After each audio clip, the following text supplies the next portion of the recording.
From the Riptide Media Network studios and live on Sports Radio 102.9 FM The Game, it's time for Middays with Q. Now to your host, Rich Quinones. 12 o'clock straight up on a Tuesday afternoon on the East Coast, a Tuesday edition of Middays with Q coming at you. As always, I'm your host, Rich Quinones. Angel Martinez, mi hermano, behind the glass, producing the show, keeping us on the air. We are powered by Eye on TV, Eye on Tampa Bay, and of course, right here on Sports Radio 102.9 FM. The Game. Good to be back.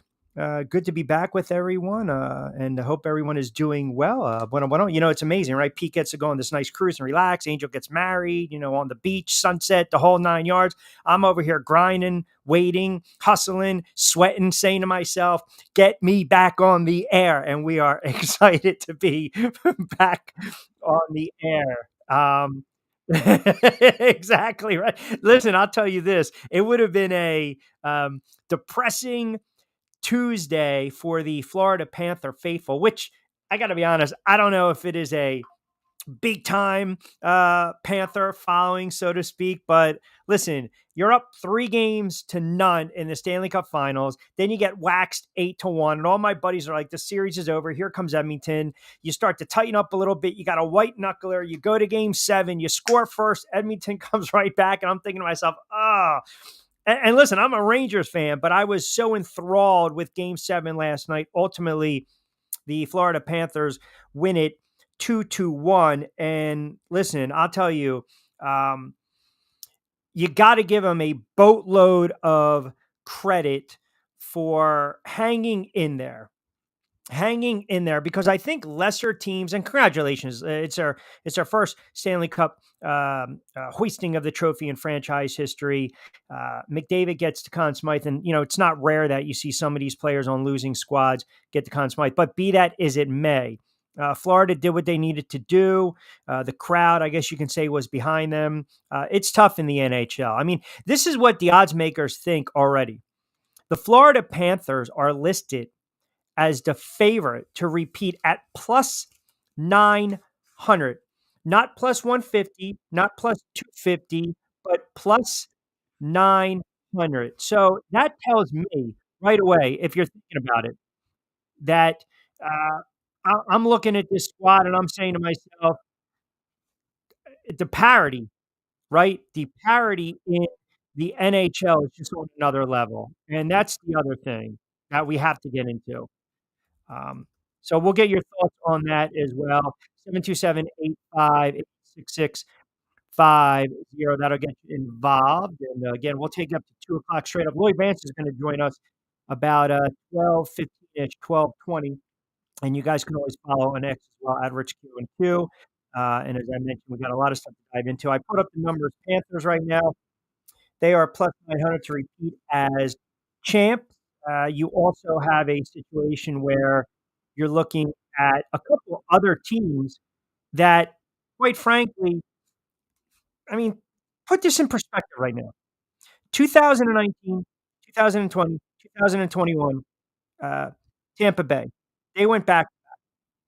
So you've got a Florida Panthers team right now that people are saying, okay, nice run. They were waiting for the other shoe to drop. I can't recall. You have to go back 2006-7 Senators, 2023-24. Avalanche and Hurricanes have the longest preseason odds. Carolina and Colorado, 10-1, 12-1, respectively. San Jose, 400-1 because they've got the number overall pick. So it just shows you it reeks of the parity that is in the NHL right now. And it's not a surprise. It is not a surprise because it's, to me, the NHL is what I like to call a grind of a season, right? We know what's going on with baseball. We know baseball is an extremely long season. We know that. The NFL is a war of attrition. The NBA, same thing. Long season, a grind. But man, I'll tell you, when you're forced to go to a Game 7 and you're up 3-0 in the series, and everyone was sitting, I mean, let's be honest. It doesn't matter if you're a hockey fan or not. And by the way, last night's another reason why I miss Doc Emmerich. I miss Doc Emmerich. McDonald to me, Sean McDonough, good play-by-play voice. Okay, fine. But listen, man, I mean, the one goal, he sounded like Peter Brady when he just popped off in puberty when Florida took the lead. And even like there was a minute or two, even in that third period, 3 to 4 to 5 minutes where you just thought this flurry, how does Edmonton not going to score? How are they not going to punch it in and break through and knot it up? But when you're up 3-0 in a series, and this is for the diehard hockey fan, you guys know this, you can appreciate it. The toughest thing to do is what? It's to close out a series. And when you give up that first game, all right. But then when it becomes 3-2, you tighten up.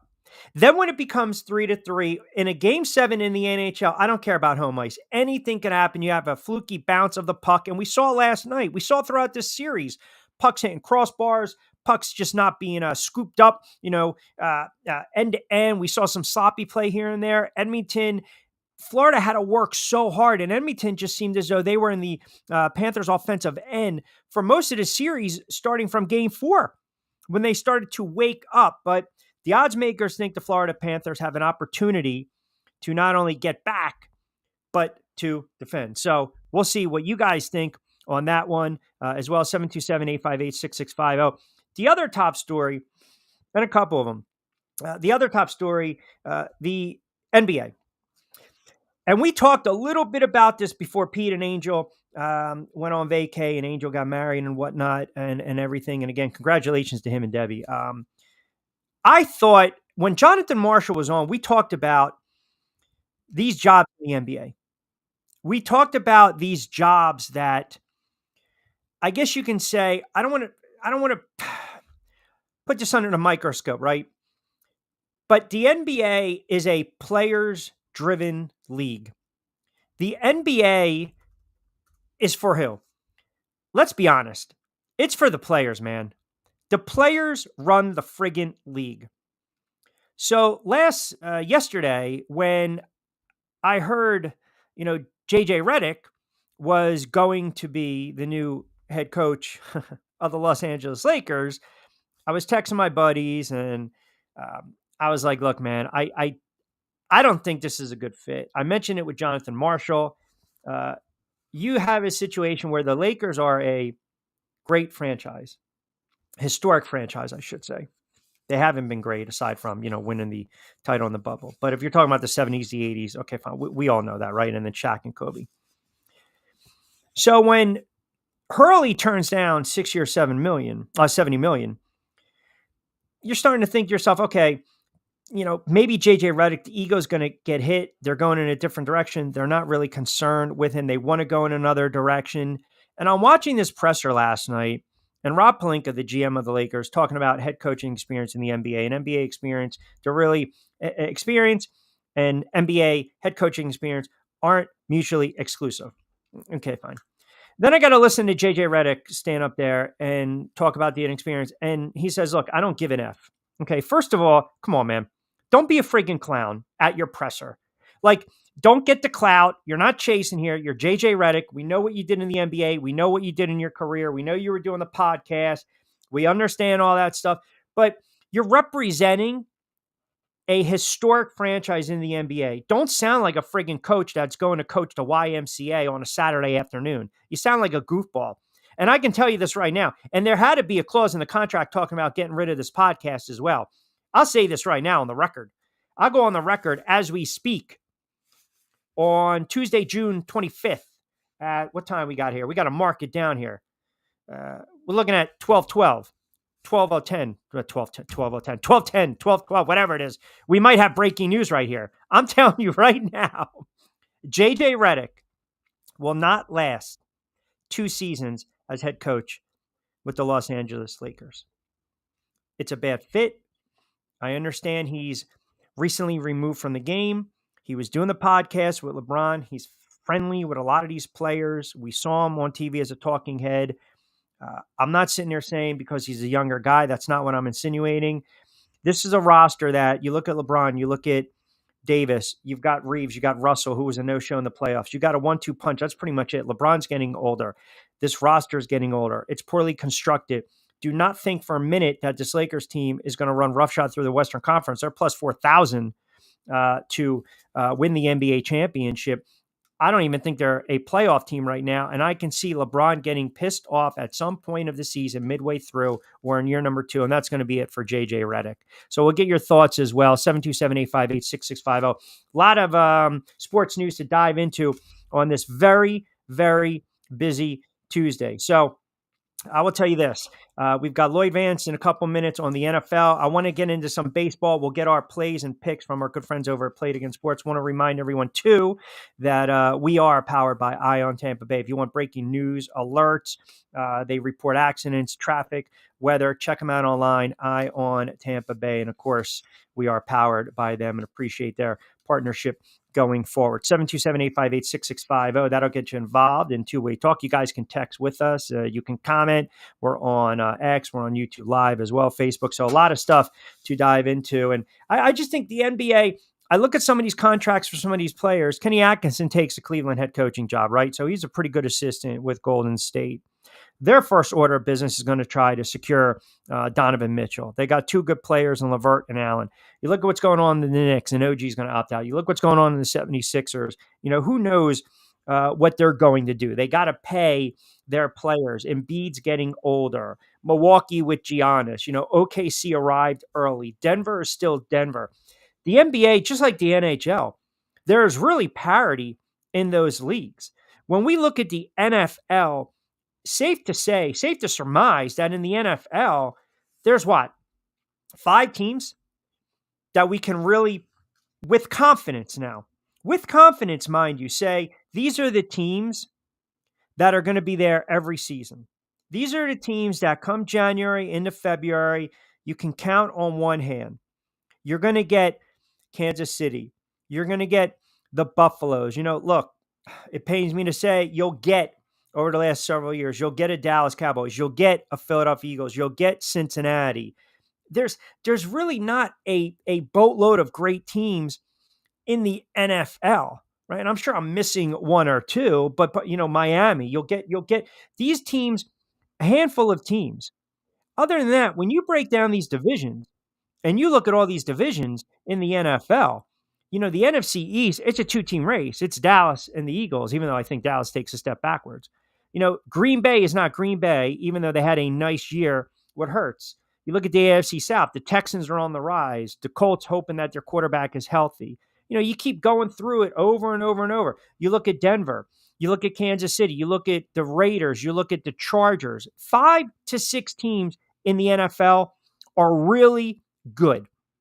The rest of the league stinks. It stinks. Baseball is a different story. You get into the postseason, and you can be a hot team with your pitching. You can be a hot team with your hitting. Look at the Diamondbacks. Look how the Phillies all of a sudden, boom, when their offense goes south, they're done. But the Diamondbacks pitching and the hitting last year, boom. So we're going to look this year. We're going to look at Baltimore. We're going to turn around, and we are going to look at the New York Yankees. We're going to look at the Dodgers. We're going to look at the Phillies off this historic place. But come to the postseason, that's where the rubber's going to meet the road. NBA, long season. NHL, long season. Major League Baseball, longer season. NFL, war of attrition. But parity across the board. A lot of these leagues are top heavy. You've got 5 to 6, 7 really good teams. Then you've got 10 to 15 average teams. And then you got 4 or 5 teams that absolutely stink.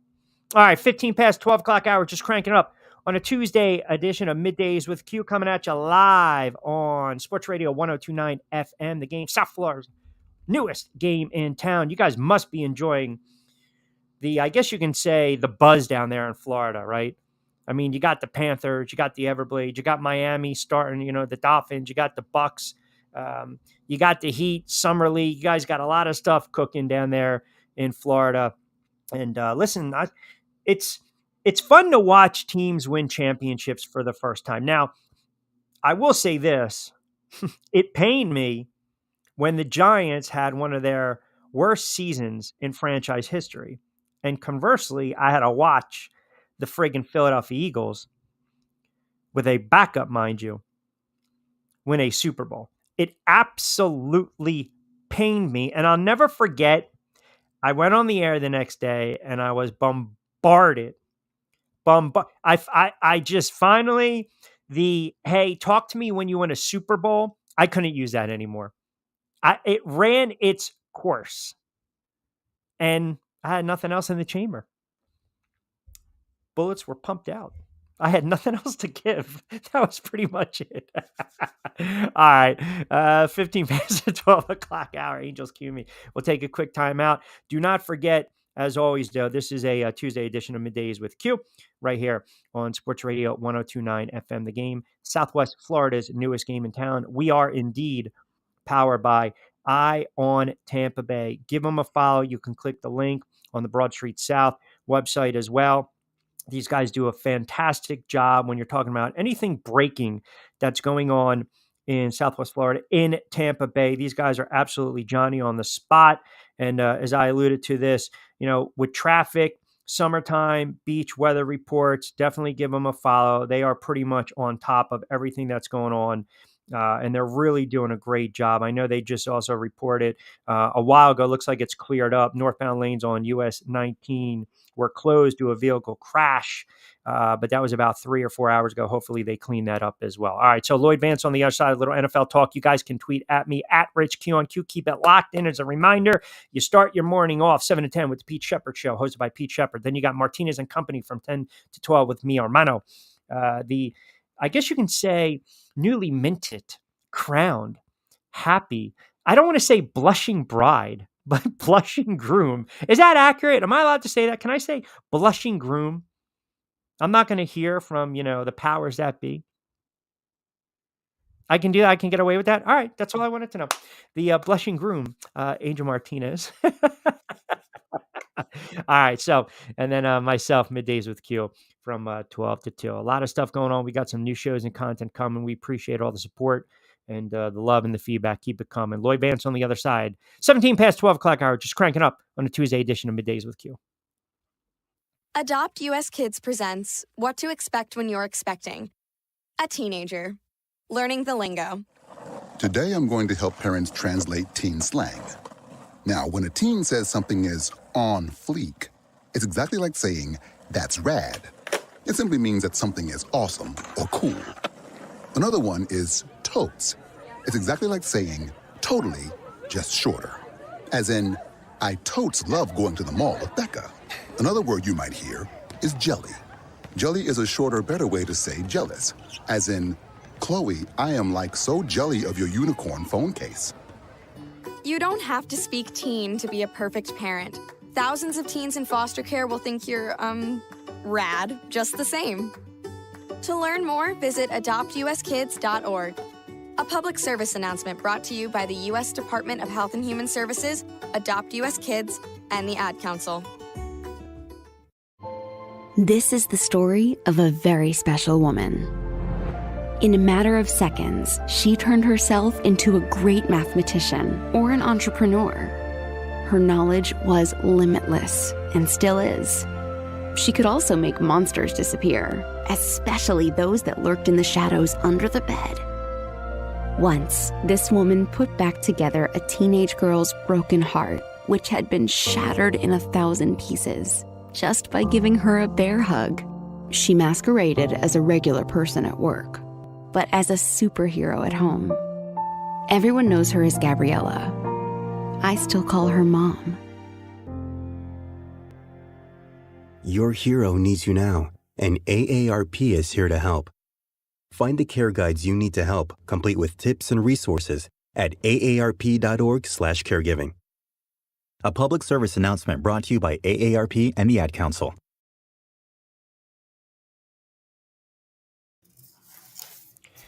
All right, 12:20.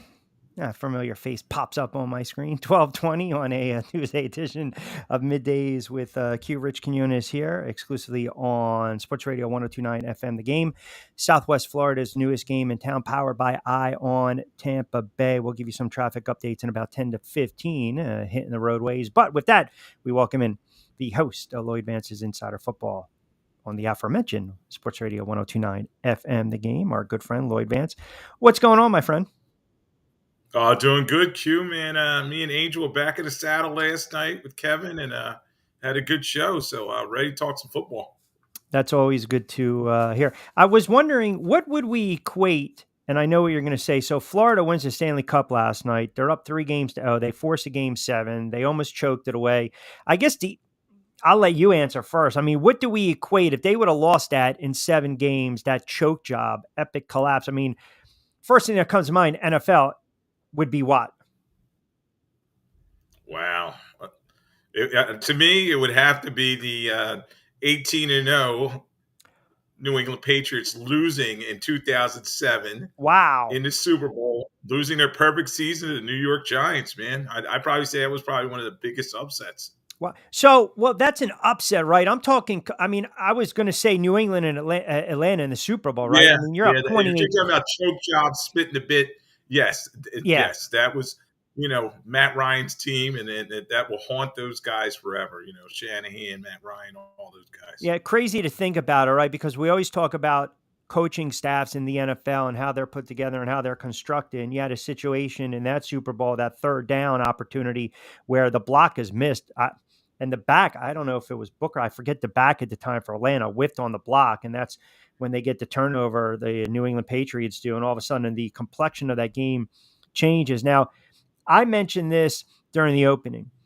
The NBA is a players-run league, right? So the Lakers turn around, they hire J.J. Redick. We'll see if there's any substance to that. Does it equate to wins? When you look at the NFL, I know we like to say the coaches, it's not the players per se, but really it is almost like the NBA, is it not? Because when you've got a disgruntled player, they're either trying to force their way out or they're having the hand in the coach getting fired.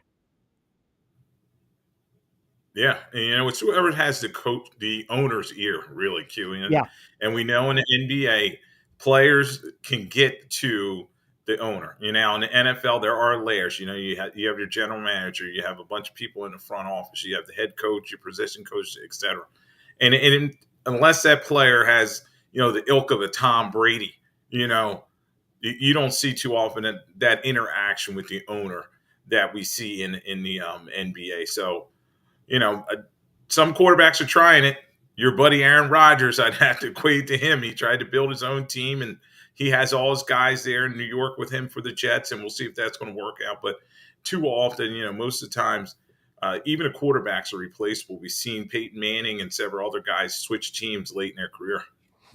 There are some reports now trickling down that Jerry Jones, Mike McCarthy, they're not on the same page. Again, we went back. We talked about this ad nauseum last year, even bleeding into the offseason. And as we speak right now on Middays with Q, as well as we talk about on BYP, Back Your Play, you're looking at those two. And I believe that the quarterback and the coach in this regard certainly go hand in hand.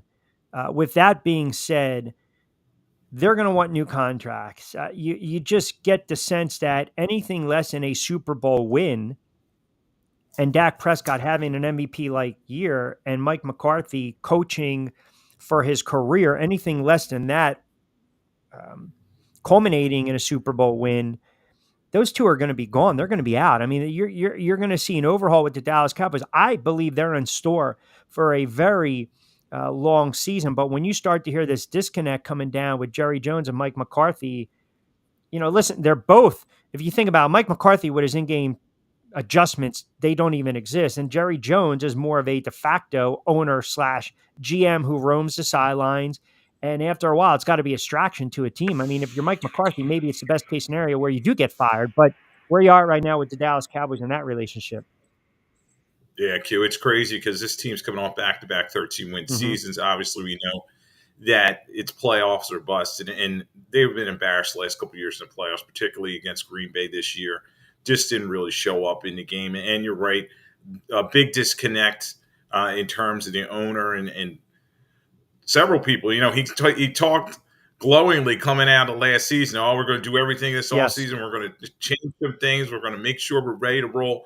It's Super Bowl or bust. And then they have not made a lot of changes. And other than bringing Ezekiel Elliott back, giving him number 15, what's that going to do? this roster has some talent, Q, but there's that locker room friction because a lot of these guys want their money, particularly CD Lamb. He's coming up on a new contract. He sees what Richard Jefferson's getting, Justin Jefferson, excuse me. And then you also see Dak Prescott coming up. Trevor Lawrence just got a new deal where he's getting paid annually $55 million per season. They're talking about maybe Dak Prescott could be worth $60 million. I don't know if Jones wants to pay that to him.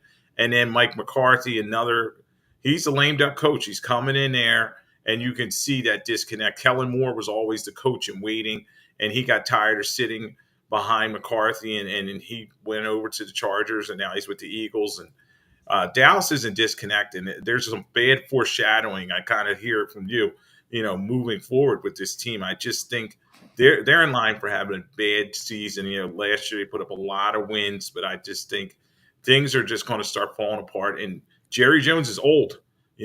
How's he going to fix this thing in his 80s? And you were talking about him being a GM. He really needs to hand this thing over to a real football guy. The Dallas Cowboys, right? The talking heads love talking about when LeBron was with Cleveland and now with the Lakers or Golden State, the Yankees, Boston, and the Dallas Cowboys. It is an overhyped, over-exaggerated franchise to this point, and it gives the talking head fodder, low-bearing fruit for bar talk to talk about this team. But the reality is this. They haven't won anything since 95, 96.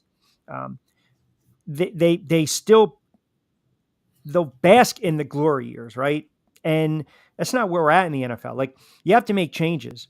You've got to construct a solid coaching staff. You've got to put and implement a good roster in place. And I think the issue is the ownership. It's Jerry Jones, because if you look around the league and you look at some of these younger head coaches, the McDaniels, the McVays, the Campbells, what do they all do, right? They think outside the box.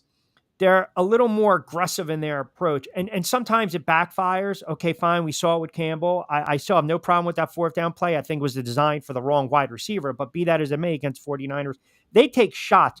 McCarthy's not that guy. So it's like retread. I'm bringing a guy in who had great success with Aaron Rodgers. It's the same thing that I believe, and I want to get your thoughts on this next with Denver and Peyton. But the question really to you is, why do we keep retreading these coaches in the NFL? Is it more or less because of what they've already done? And is it a safe hire? Yeah, Q, it's a trust level. And then a lot of these owners are going to go with the name coach, somebody that may have won a Super Bowl 5-10 years ago. And the league, as you said, it's always changing, emerging. It's just not the same thing season to season, let alone going back a decade. McCarthy's titles way back in the day, and they can't get over it. So I think these owners say, I'll give it to one of these guys rather than take a chance on a young coach. Yeah, sure, you could get a McVay, or you could also get, a Josh McDaniels type who's just not ready, is never going to be ready for a job being one of these young coaches. So, but a lot of these veteran guys, they're just so stubborn, as you're kind of alluding to. They just can't get over their past results, and they're not open to change. So, yeah, I think in the hiring process, it'll behoove a lot of these owners to look at multiple different coaches rather than just go with the same old hat every single time. Do you still look at Andy Reid is the top head coach in the NFL. Now, people want to make the case right away Harbaugh is going to be number 2. I mean, you still look at Mike Tomlin. There's no more Hoodie. There's no more Belichick. There's no more Pete Carroll. You got McVay. You've got, Campbell. You've got McDaniel down there in Miami. So you've got your mix. But I look what's going on. Look, I think DeMeco Ryans is going to be a hell of a head coach. We already saw how he was able to actually change the culture with the Houston Texans. Now, it helps when you have a stud rookie quarterback that just burst on the scene. But if I were to say right now, if you had your top 3 or 4 coaches in the NFL at this moment, even though we're talking June, who would they be? Wow. That's a good question. Let's see. I'm looking at the list here. Obviously, you got to put Andy Reid there, back-to-back Super Bowl champion. Of course, having Patrick Mahomes is going to cure all. And then Brett Veach does a good job, in terms of their front office. So, but you have to say Andy Reid's got to be up there. Everybody loves Shanahan. I'll tip my cap to him. He's done a good job at the 49ers, another team that has a loaded roster, winning despite having a quarterback that was a low-level talent, and he surrounded him, though, with some great players, particularly at the receiver position. So I'll go with Shanahan. And then, last choice. Right now, I'll how about we go with Dan Campbell? Which is crazy because a lot of people say he's too aggressive and this that, but I think he's the right mix in terms of his roster, his town, and it all just kind of comes together. So, but a lot of these coaches, as you're saying, they're on a hot seat. There's question marks with a lot of them, and it is tough to put together, a definitive list of these coaches who's the best and not. Now, Mike Tomlin has a great record and everything, but it's been a while since he had a Super Bowl victory. Got his extension, and we'll see what he can do from there. 12:30, halfway through hour number 1 on a Tuesday edition of Middays with Q. We are coming at you live on Sports Radio 102.9 FM, The Game, Southwest Florida's newest game in town, powered by Eye on TV. Tasha on X chimes in. It's safe hire. Need to start looking outside of the NFL to find a coach talking about the Dallas Cowboys. And listen, it kind of goes now to the NFC East and Nick Sirianni, because I feel as though whether it's the talking heads or the media in Philadelphia, whether they're trying to push this narrative, conjure up a story, make Jalen Hurts out to be the bad guy because they don't like what he's saying, what he's not saying at these press conferences. I still go back to last season when A.J. Brown and Jalen Hurts had their disagreement, if you will, on the sidelines, and Nick Sirianni really didn't step in at that moment. I think everything's kind of bled out. They dropped, 6 of 7. They get bounced in the wild card game. They don't even show up against Tampa Bay. I felt they should have made the head coaching change right there and then. So again, as we kind of run through the gamut here on this Tuesday, pressure on Nick Sirianni or more pressure on Jalen Hurts? Because look what they did in year number 1, right? I mean, full year under their belt, they go to the Super Bowl. Obviously, Hurts had a couple games prior too, but you make the run to the Super Bowl. You win, 13, 14 games. You come back, you make the playoffs again last year. Hurts gets paid, didn't play particularly well, especially down the stretch. And then Sirianni was questioned a lot with his coaching and his style and his relationships or lack thereof with the players. If you've got a franchise quarterback making as much as Jalen Hurts does and a head coach in Nick Sirianni that's already on the hot seat, and those two are not gelling, that's going to be the recipe for disaster. So who's more under pressure this year for the Philadelphia Eagles? Is it the head coach or is it the franchise quarterback? Yeah, that's a great question, Q, because I think they both have some heat on them. But I think if you have to look at it, Jalen Hurts was given that $260 million contract. He's making $51 million annually. And you have to say they've given him that vote of confidence. Sirianni, he's a lame duck coach. He's in the last year of his contract, prove-it situation. And then you have Vic Fangio, former head coach on his staff, and Kellen Moore, the former head coach, and waiting for a couple teams there as well. So I think the pressure is definitely on Sirianni. You talk about that lack of urgency at the end of the season and just blowing all those games. You think about losing to Kyler Murray and the Cardinals at home and late in the season, and then they didn't really show up against the Tampa Bay Buccaneers in that playoff game. So I think the pressure's on him. It was interesting because they brought him back in spite of his deficiencies, and then they're saying, you're going to be a CEO type. He really doesn't have control of any part of the ball, which is very odd in today's NFL. He's not going to be the play caller, and all the pressure's on him, Q, to step up and prove that he's a leader of men. I'm just not sure he can do it. So where do we put the quarterback in this equation, right? Where does the quarterback fall? Because he's making a substantial amount of money.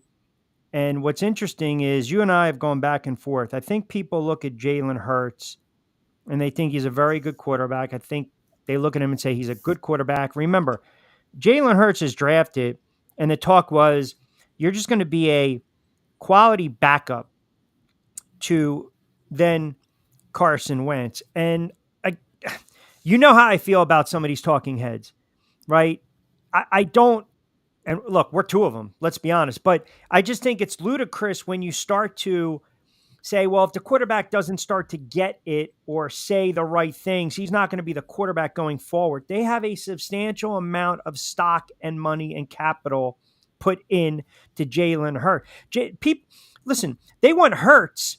We'll take it down to Florida. They want Hurts to act like Tua, right? Be that, almost like the company guy, say the right things, act a certain way. But even Tua is starting to show his personality a little bit. And you want that in a quarterback. When they say something that we don't like, we're telling them to shut up. But then when they don't give us anything, we're like, well, we want to hear some more. But where does Jalen Hurts factor in this equation? Yeah, Q. He is always going to give you the canned answer. He was a communications major, and he's always going to try to say the right things. But you saw him kind of slip up in terms of when they asked him about Sirianni, and you could tell he does not believe in him.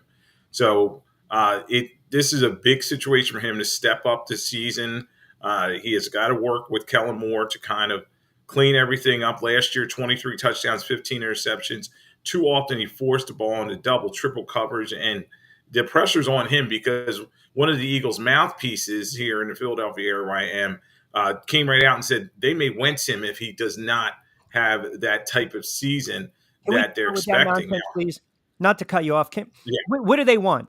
Like, seriously, I understand if you're in that locker room day to day, but if you've been doing and covering the team for 50 years and you're getting paid by the team to sit on the sideline with a fur coat, and, now you got your son being a PD at another station when he bolted and he scrammed FAN in New York. I think a lot of it is fodder just to kind of rub people. You're smiling because I'm telling the truth. It's just try to rub people the wrong way.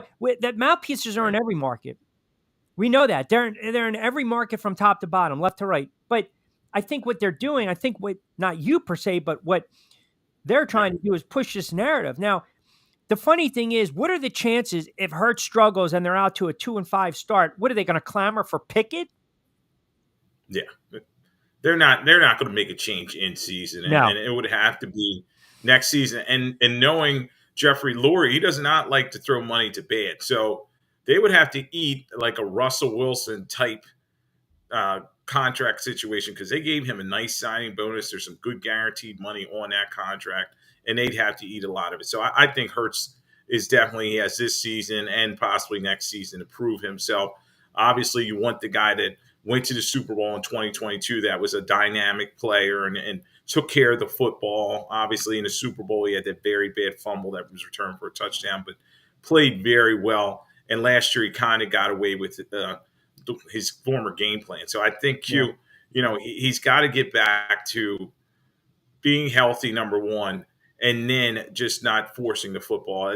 He's never had a 4,000-yard passing season. He's never had 30 touchdown passes in a season. So if he wants to be compared to Justin Herbert and some of these other good young quarterbacks out there, he's got to improve his passing because he's not going to be able to run around forever. Eventually, these guys are going to hit him. And you saw that last year where he started getting banged up towards the end of the season. Yeah, no, I agree 100%. Again, a couple minutes with Lloyd Vance, host of Lloyd Vance's Insider Football on Sports Radio 102.9 FM. The Game, Southwest Florida's newest game in town. We are powered by Ion Tampa Bay, Ion TB. Rich Quinones here, middays with Q. Angel Martinez behind the glass producing the show. Keeping us on the air. We'll take you up to 2. I did mention Sean Payton in the AFC West, a revamped AFC West when you look at the head coaching carousel in there. Now you throw Harbaugh into the mix. They take the tag off Antonio Pierce, and as you alluded to, you already have Andy Reid. I look at Sean Payton. I don't believe it was ever the right fit with Russell Wilson. That marriage got off to a really bad start. It was almost like, as you know, if Sean Payton was the groom and Russell Wilson was the bride, Sean Payton was kind of eyeing up the maid of honor, right? As Russell Wilson was kind of walking down the aisle. It just wasn't a fit. And when Peyton talked about, well, we're not going to have preferences of parking spaces, I'm saying to myself, this is not going to end well. And obviously you jettison Russell Wilson, you draft Bo Nix. We know Sean Payton is a very demanding head coach. I don't know how much patience he's going to have with the young quarterback, but one of the teams I think is headed for a very long season the Denver Broncos.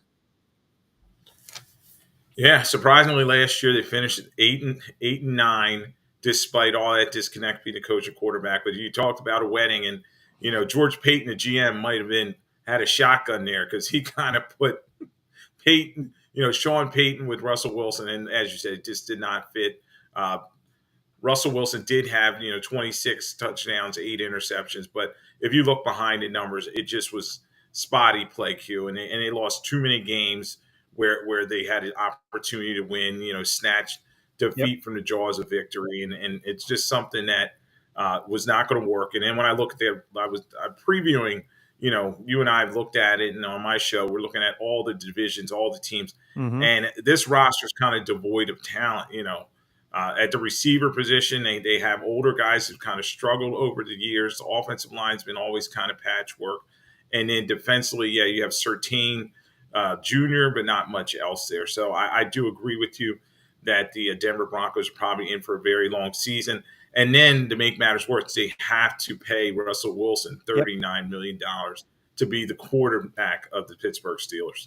Yeah, that is adding a lot of insult to injury. Of course, Lloyd Vance kind enough to join us on a Tuesday. You can catch him Mondays, 8-ish, we'll say, with Lloyd Vance's Insider Football on Sports Radio 102.9 FM The Game, Southwest Florida's newest game in town. He joins me during the week on Middays with Q, and of course, BYP when we add in a little gambling element, talking the NFL. All right, my friend, I know you and I will hit it again later in the week. Give Lloyd a follow. Always kind enough to join us. No hat. I was a little shocked today. No hat today, huh? Hatless?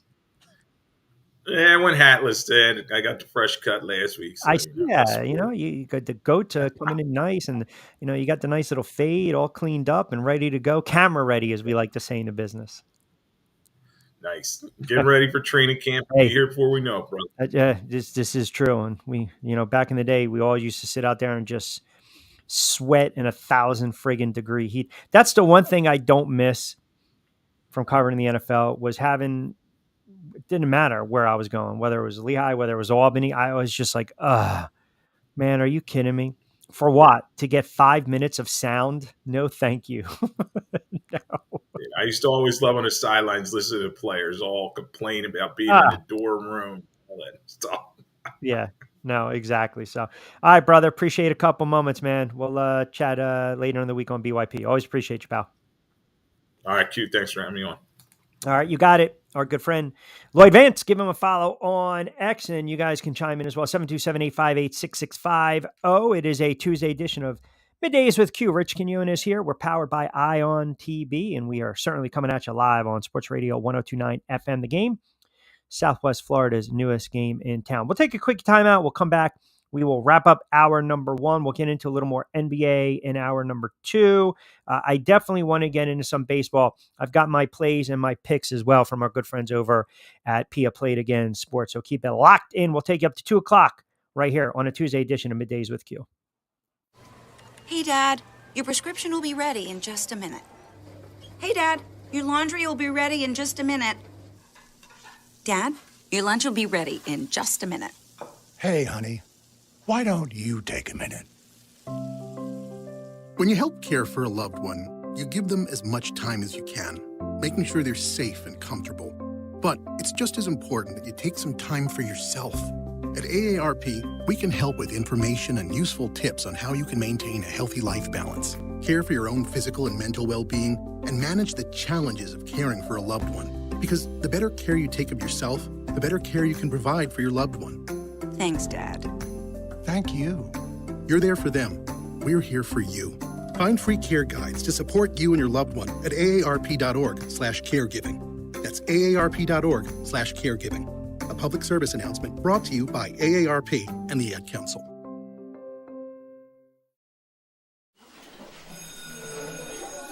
All right, class. Let's hear what everyone did this weekend. Jill? Well, I raised my older sister to a big oak tree. It was at least 100 years old. My mom said I must have set a record or something. And then we went down by a stream and perched up on this huge rock and saw all of these little minnows swimming around way below us. And then I rescued my little brother from an evil slug king who was guarding him at the bush fortress. And my sister and I brought him back to our super twig fort for safety. And then we all laid out and told stories stories until it got dark, and the Big Dipper led us all the way home. Awesome. Where were you, Jill? Yeah. We went to the forest. It's not that far away. Anyone want to come this weekend? Ask your parents to take you and your friends to the forest this week and find the fun, adventurous you. It's closer than you think. Check out discovertheforest.org. Brought to you by the U.S. Forest Service and the Ad Council. Welcome back to Middays with Q. Here's Q. Little bumper coming back in. Look at this. I know someone's doing something behind the scenes. What are you doing? Why are you hiding yourself? I want to see the fantastic shrinking man. Can you pop yourself up on it? We want to see. There. Yeah, shrinky dink. There you go. There he is, right there. What's going on? Nothing. You're behind the glass. You got to pop out once in a while and say hello. Yeah, well, I was getting other stuff done, and the one thing I had to fire back up tomorrow is another YouTube section of the show, which amongst other things that I was trying to get done throughout the while we're off there is popping that back in. So that's my apologies for those who are looking for Q on his YouTube page. He'll be back up there tomorrow. But no, good points when you and Lloyd were talking about. By the way, it's not 8-ish. It's 8 o'clock. There's no 8-ish. Exactly at 8 p.m. is Lloyd Vance's Insider Football on Sports Radio 102.9 FM. The Game. There's Mickey. Welcome. Listen, Mickey, I'm going to ban you if you keep going with the angles. Yeah. Welcome back, Angles. Yeah. Bienvenido.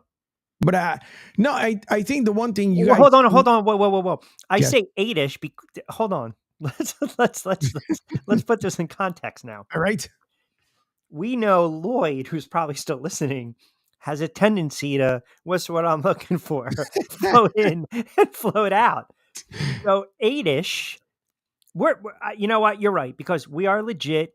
We have a hard time, a hard count, if you will, a hard time in and a hard time out. So you know what? I apologize. 8-ish, 8 p.m. Eastern time, Lloyd Vance's Insider Football. Is that better? Last night was fun, though, because now last night was 8-ish only because I ended up sending Kevin. Yeah, but you're over here killing me, right? And then you got to come on the air and you got to call me out and correct me. And then it turns out that I'm actually accurate. You were just this one time. Yeah. Yeah, but it was my fault last night. I sent it to Kevin at the same time I sent it to Lloyd. So Kevin pops in under Lloyd. I'm like, hey, you don't look like Lloyd. And he started cracking up. Of course, we had to rearrange it and doing stuff. But you guys had mentioned too about as far as like Jalen Hurts, the money he got paid and stuff. I think my only big problem, Q, with that one is that if you just like Pete this morning talked about Dak Prescott getting paid, that's what Dallas should be doing. Now, in my opinion, and again, what the hell do I know? But in my opinion is that you've choked the last 3 seasons against Green Bay. And 2 of them, you did it against now the Jet that apparently likes to do disappearing acts, and then against Jordan Love. So if you're looking to get the same amount of money, I understand the first time around. I don't think the second time around, again, in my opinion, I want to give him past $200 million. That's just me. But he's already got the bag. My point is, were you saying this when he played lights out and they went to the Super Bowl and you could have made a case late in the game? If it, you don't get the bad call, and they win the game, he's going to be Super Bowl MVP. Yeah, well, no. Okay. So like I said, the first time around, I said he should have gotten paid because he was playing lights out. Yeah. For all intents and purposes, he really was. And then of course, Green Bay comes around and becomes their daddy for the last 3 seasons. But this time, like to me, you can say whatever you want to. By the way, someone had posted a funny Instagram story about the Cowboys. He said it was a what did he call it? The preview hype video or whatever it was. I would have loved to share it out, but some people probably got offended, so I didn't. But besides that, my thing is that he's a good quarterback. Don't get me wrong, but I would have to look at it as a team owner. I would have to look at it like, all right, yes, during the regular season, he was like Andy Reid in Philly. Andy Reid in Philly was the biggest division champ that there ever was. He could not surpass winning the Super Bowl. Obviously, has done it with Kansas City. Yep. So I have to look at it under both microscopes. I have Dak Prescott, regular season quarterback. Yes. Is he worth $200 million? Sure. Dak Prescott, playoff? Is he worth that extra 50, 75 million? If I'm looking back the last 3 seasons, no. So that's what I'm saying. I mean, I'm not going to cheat the guy, but I think $200 million would be a fair offer. Okay, so let's go back. Let's backtrack for a minute. Okay. So obviously Hurts got what he got, right? We can't unring the bell, as we like to say.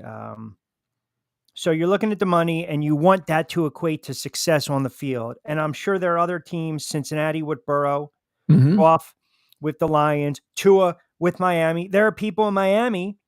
There are people in Florida right now tuning in to Sports Radio 102.9 FM, The Game, and Middays with Q and Pete Sheppard and Martinez Company. We're talking about the Miami Dolphins, that they don't believe in Tua. And yet Tua is going to have to get paid as well, right? You're talking about these quarterbacks that are in line. Dak Prescott is a good quarterback. There was this argument and debate years ago, and it annoyed the hell out of me when people would sit there and say Carson Wentz or Dak Prescott. I mean, well, now think about it. Wentz is a journeyman backup, if that. Lucky to be in the league holding a clipboard for a couple million. God bless him. Right. Jalen Hurts is the face of the franchise. Jalen Hurts and this Eagles team as a whole struggled mightily down the stretch. I don't believe Jalen Hurts was 100% healthy, but we cannot take little tidbits and snippets of what happens on the sidelines and what he says or what he doesn't say in the press conference and all of a sudden attach that to the money and say he's not worth it. That's my only argument. I think he's a very good quarterback. I think this is and I just tweeted out on X, I think this is a make or break year for the head coach and the quarterback because they're joined at the hip. They're tied together. But man, Angel, you know this. You're a diehard Eagles fan. The narrative changes if they won that Super Bowl. Oh, yeah. And you have a lot more rope to play with. You have a lot more wiggle room. You have margin of error. I don't know if it goes south this year and they're 9-8, 10-7, and they get bounced again in the playoffs, or there's talk about the players not happy, the players disgruntled, a disconnect with the head coach. Man, you don't want to get in the habit of just hiring and firing guys. That's never a good way to run a franchise. No, it's not. It'll also be a tough pill to swallow too, because listen, anything can happen. We saw Kansas City last year, right? Everybody, including Ryan, discounted them to go into the Super Bowl because of the way they were playing. And for a while, you could almost make the argument like, yeah, you know what? Maybe we won't see KC, but we see him. I had the opportunity of meeting them when we were down there in Vegas, and it was like it was a team that you just wanted to be like, I can't stand this team. But the way they were speaking, you had no other choice to say like, all right, you know what? These guys they're seasoned veterans. They've been here before. They're going to do it again. But you look at the Eagles, and if you start off at 0-5, say what people want to say, you have to then look at Nick Sirianni and say, okay, here's the deal. Either we're going to right this ship, and you better hope you go 6-5 within the next 6 weeks, or if we continue and become like 1-9, 1-7, that's a disaster. That's an Andy Reid last year. Right. That's Andy Reid last year when they went up to New York and they lost 42-7 against the Giants. That was Andy. I mean, so you're basically saying they've got a bye in week 5. Right. They open up the season against Green Bay, then Atlanta, New Orleans, Tampa. There's absolutely, unless Jalen Hurts gets hurt or plays just pathetic football, they're not going winless in those first 4 games. And if they do, you've got a problem on your hands, right? Because you can lose 3-4 games in the NFL, 5 games in the NFL. But last year, I'm surprised that the Eagle fan took it, is my point. Like, you lose games, that's okay in the NFL. Listen, Chip Kelly's last season, if you remember, they lost to Detroit, Tampa, and Miami. And some of those losses were so bad. Chip Kelly was sitting there at the podium. He looked absolutely lost. And this is after he stuck Howie in the corner, right? The little kids table. The writing was on the wall. And even though Chip Kelly won 10 games and they lost that playoff game to the Saints, afterwards, the writing was on the wall. Now, we might have that type of situation with Sirianni. You have a bad loss in the playoffs. You start off slow. You've got players disgruntled, if you will. You have a coordinator, respectively, an offensive coordinator, defensive coordinator, that if you got rid of the head coach, you can slide those guys in there. That would be something. I don't believe that an owner wants his head coach acting the way Sirianni acts. That's just my opinion. I think the guy's a friggin' clown.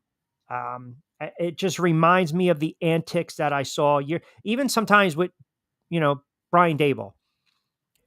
That's great. You lost weight. You slimmed up. That's wonderful. So did McAdoo. And then they won 4 games the next year. Like, I need to see the results on a Sunday on the field. And I think there is a ton of pressure on several teams this year. I think there's a ton of pressure on the Eagles. I'll tell you what, we'll go in your backyard. We'll actually go across. I think there's a ton of pressure on Miami because Miami has not been able to get over that hump, right? Miami had an opportunity. You beat the Bills. You don't have to worry about going on the road. You go up to Kansas City. Your offense does nothing. You were talking about Jalen Hurts. Is Tua also that second or third quarterback that we're saying is going to be under the microscope? I mean, his numbers, if I were to give you stats, and I guess I kind of ruined it right now because I already brought him up, but Tua last year, he threw for 4,600 yards, 29 touchdowns, 14 picks. They had 2 backs essentially go over 1,000 yards. Mostert went over 1,000. Tua was only sacked 29 times. The offensive line did a great job, but yet people are looking at Tua, top 5 pick. It'll be what, his 4th season now? 5th season in the NFL, in line to get paid. And you look at his numbers, he went Angel from 11 touchdowns, 5 picks, 16 touchdowns, 10 picks, 25 to 8, played 13 games. Then last year, 17 games, 29 and 14 interceptions. But what are we going to do? We're going to go and we're going to look at what he did in the playoff game where he didn't play particularly well and he didn't crack 200 yards. So is Tua a quarterback that you say to yourself is worth the type of numbers that we've seen with the Herberts, the Burrows, the Prescott, the Jalen Hurts? I don't know. I like Tua. Is he going to hold out of training camp without a new contract? I mean, yes. I don't know, man. I don't know. Do you think Tua, 2 questions, is pressure on Tua as well this season? And we can answer, and I know we're going to hit 1:00. We can answer it on the other side, but here's food for thought. And for the audience out there, 727-858-6650. Is Tua also under the microscope, pressure on him? And are you going to pay him the type of money you're paying these other quarterbacks? We'll talk about it as well. I know we got to hit top of the hour legal. Fast approaching 1:00 hour, 60 in a book, 60 to play with on a Tuesday edition of Middays with Q. Rich Quinones here. Angel Martinez behind the glass producing the show. Do not forget, start your week off Monday, 7 to 10, Pete Sheppard Show. Angel Martinez, 10 to 12. Myself, Middays with Q, 12 to 2 right here on Sports Radio 102.9 FM, Southwest Florida's newest game in town. We are powered by ION TV. Top of the hour legal. We'll come back. 60 in the books, 60 to play with. We'll take you up to 2:00 straight up.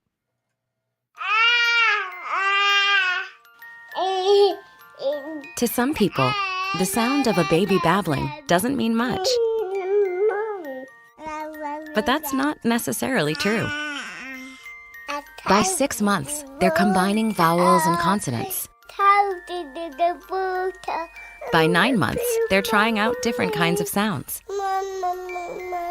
And by 12 months, their babbling is beginning to take on some meaning. Especially if there's no babbling at all.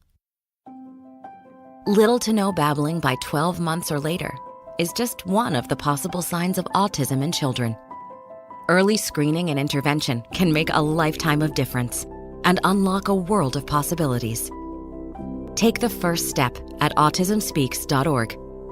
A public service announcement brought to you by Autism Speaks and the Ad Council.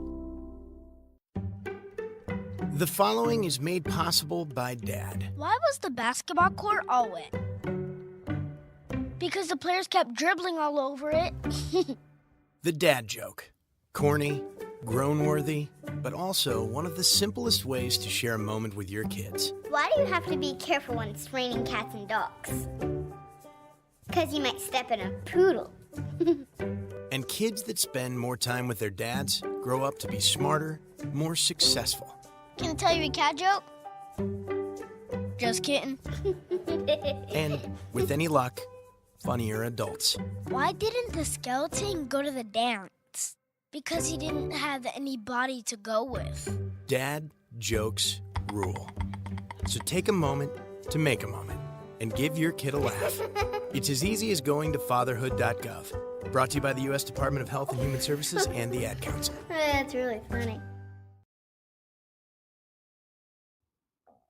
Call or text the show at 727-858-6650. Now, back to Q. Oh, this bumper just hit you.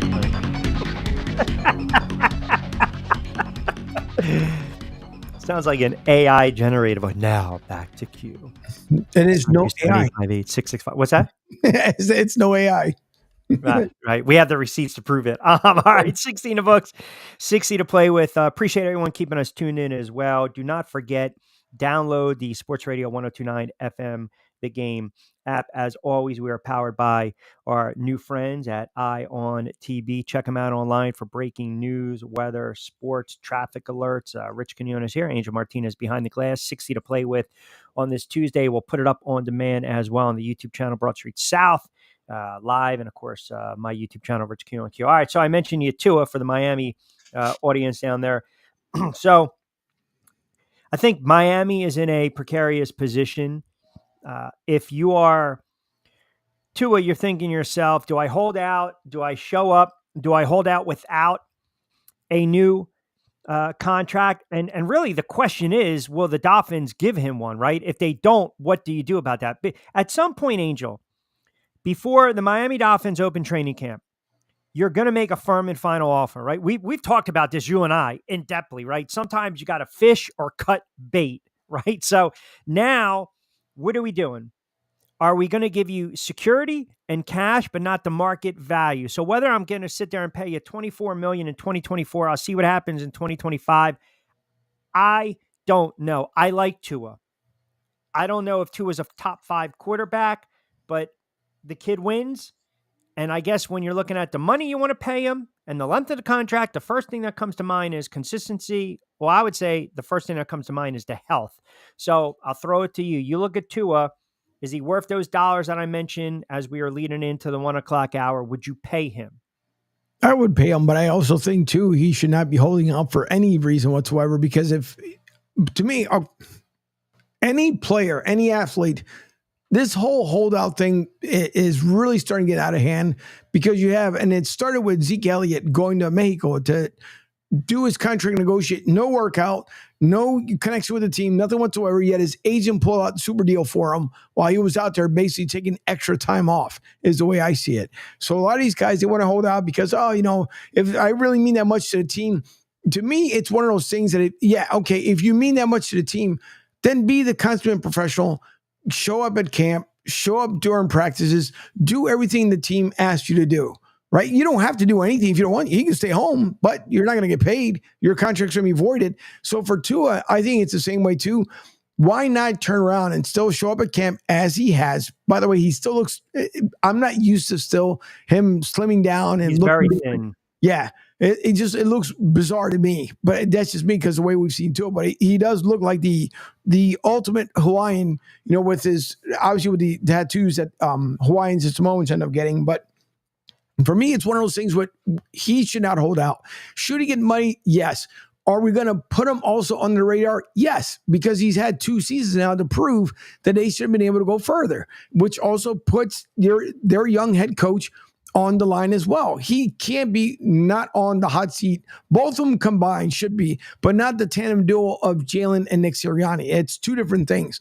But I think at this point with Miami, if you look at it, and it's really kind of hard to say, but if they cannot get further than the divisional round in the playoffs, now you really have to start thinking like, okay, we paid Tua and we're planning on keeping him for the future. Now we got to look at the head coach because obviously he can get to the close to the finish line. He just can't pass the finish line and go further from that point.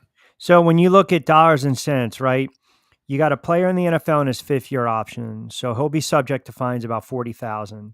Plus you have regular season game checks for each preseason game missed, which is about $1.28 million. Those fines at the end of the day can be waived, Angel, because he's still operating under his rookie deal. but it's peanuts in comparison to the difference between what he wants and what he can get, what he has. So holding out would be a ballsy move, right? I mean, think about this. How many starting quarterbacks stay away from training camp for contract reasons? It would make it harder for him to play at a high level. And that's the problem. And if you're Miami, you don't want him to do that, to your point, because that means your alternative who? Mike White, right? Never healthy. Skylar Thompson. I think they got another kid, Gavin Hardison. So I think Tua is a team player. I think he's that company franchise guy. I think it's going to be out of character of him. But I also believe at the end of the day, it is a businessman. And I'm putting my body on the line and I'm seeing what these other quarterbacks are making.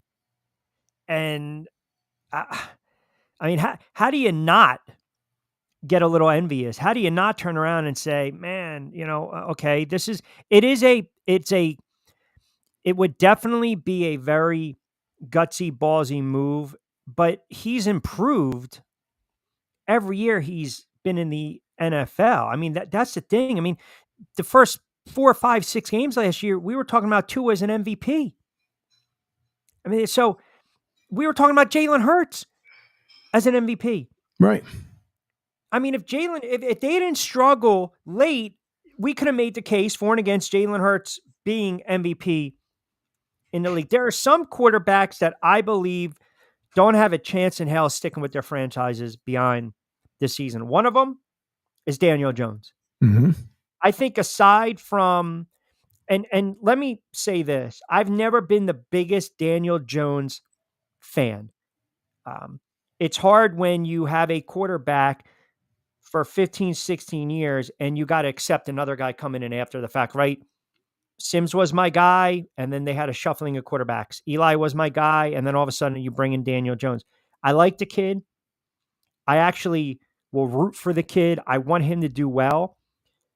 But man, you paid him off a great season in which they went on the road and beat the Vikings in the playoffs, him and Saquon. And then he gets hurt. So going back to one of your original points, if you're going to get the bag, man. I don't have a problem with it, but it's hard for me to now judge you 4 years, 160, where you're making $40 million a year and you can't stay upright. And you can only blame the offensive line for so many years.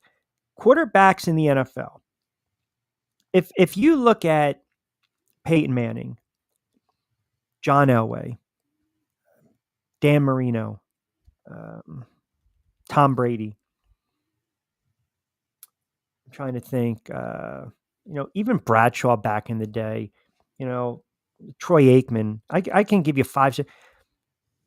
Yes, you have to play with great players, but you also have to elevate the players around you. I mean, you can make a case Tom Brady was probably the best at doing that.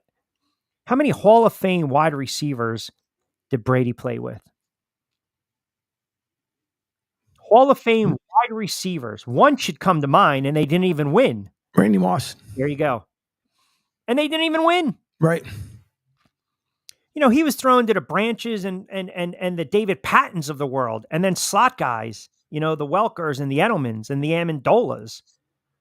So, but he elevated, he took their game to another level. Great quarterbacks do that. There is a handful of great quarterbacks in the NFL.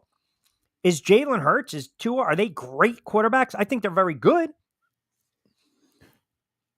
They are, but it's a tough argument too, because again, you're looking at, no matter which way you look at it, Jalen Hurts is going to, you are starting on the fire. When going back to Tua, as far as, and it amazes me because the ESPNs of the world, the NFL networks of the world, right? They used to be the ones who used to say, why is this guy not showing up to camp? He was getting paid, I understand, but now they're all going in the opposite direction. Oh, if I was him, I'd be holding out too. Sure. So you guys didn't have that problem before. Because I'm going to tell you why, not to cut you off, but I have to.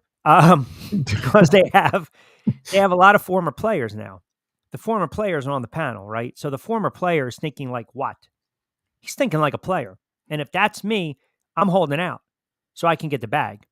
That's I hear exactly what you're saying, but I feel as though now you start to lean into where you're siding more with the players than in recent years. It was always a no-no. It was, hold out. You're not going to get paid. show up. You have a job to do. How many times you hear the old guys say that? I don't get it. If I was making $6 million, I'd give you more product. No, you wouldn't. Shut up. You wouldn't. Just not. I never forget, man. I used to have cats calling all the time. Oh man, I can sit there and give you a better effort. Than I'm like, no, you can't. Because you play armchair quarterback. That's why. Yeah. But it's it is tough because Tua, he is a solid quarterback. He does have the weapons. He cannot say Miami does, and he has the weapons on both sides, defense and offense, down there in Miami. But you got to look at the young head coach. I understand, he doesn't want to be that popular like Nick Sirianni, for example. But even the Eagles fans, as crazy as Eagles fans are, at the same time too, it was like, all right, Nick, it was cute first time around. Then you got the whole thing. You wanted to plant a flower in the seed to make it grow and blah blah, this that, and the other. Then you went off to Kansas City, and then that one is where it turned the Eagles fans like, hold on for a second.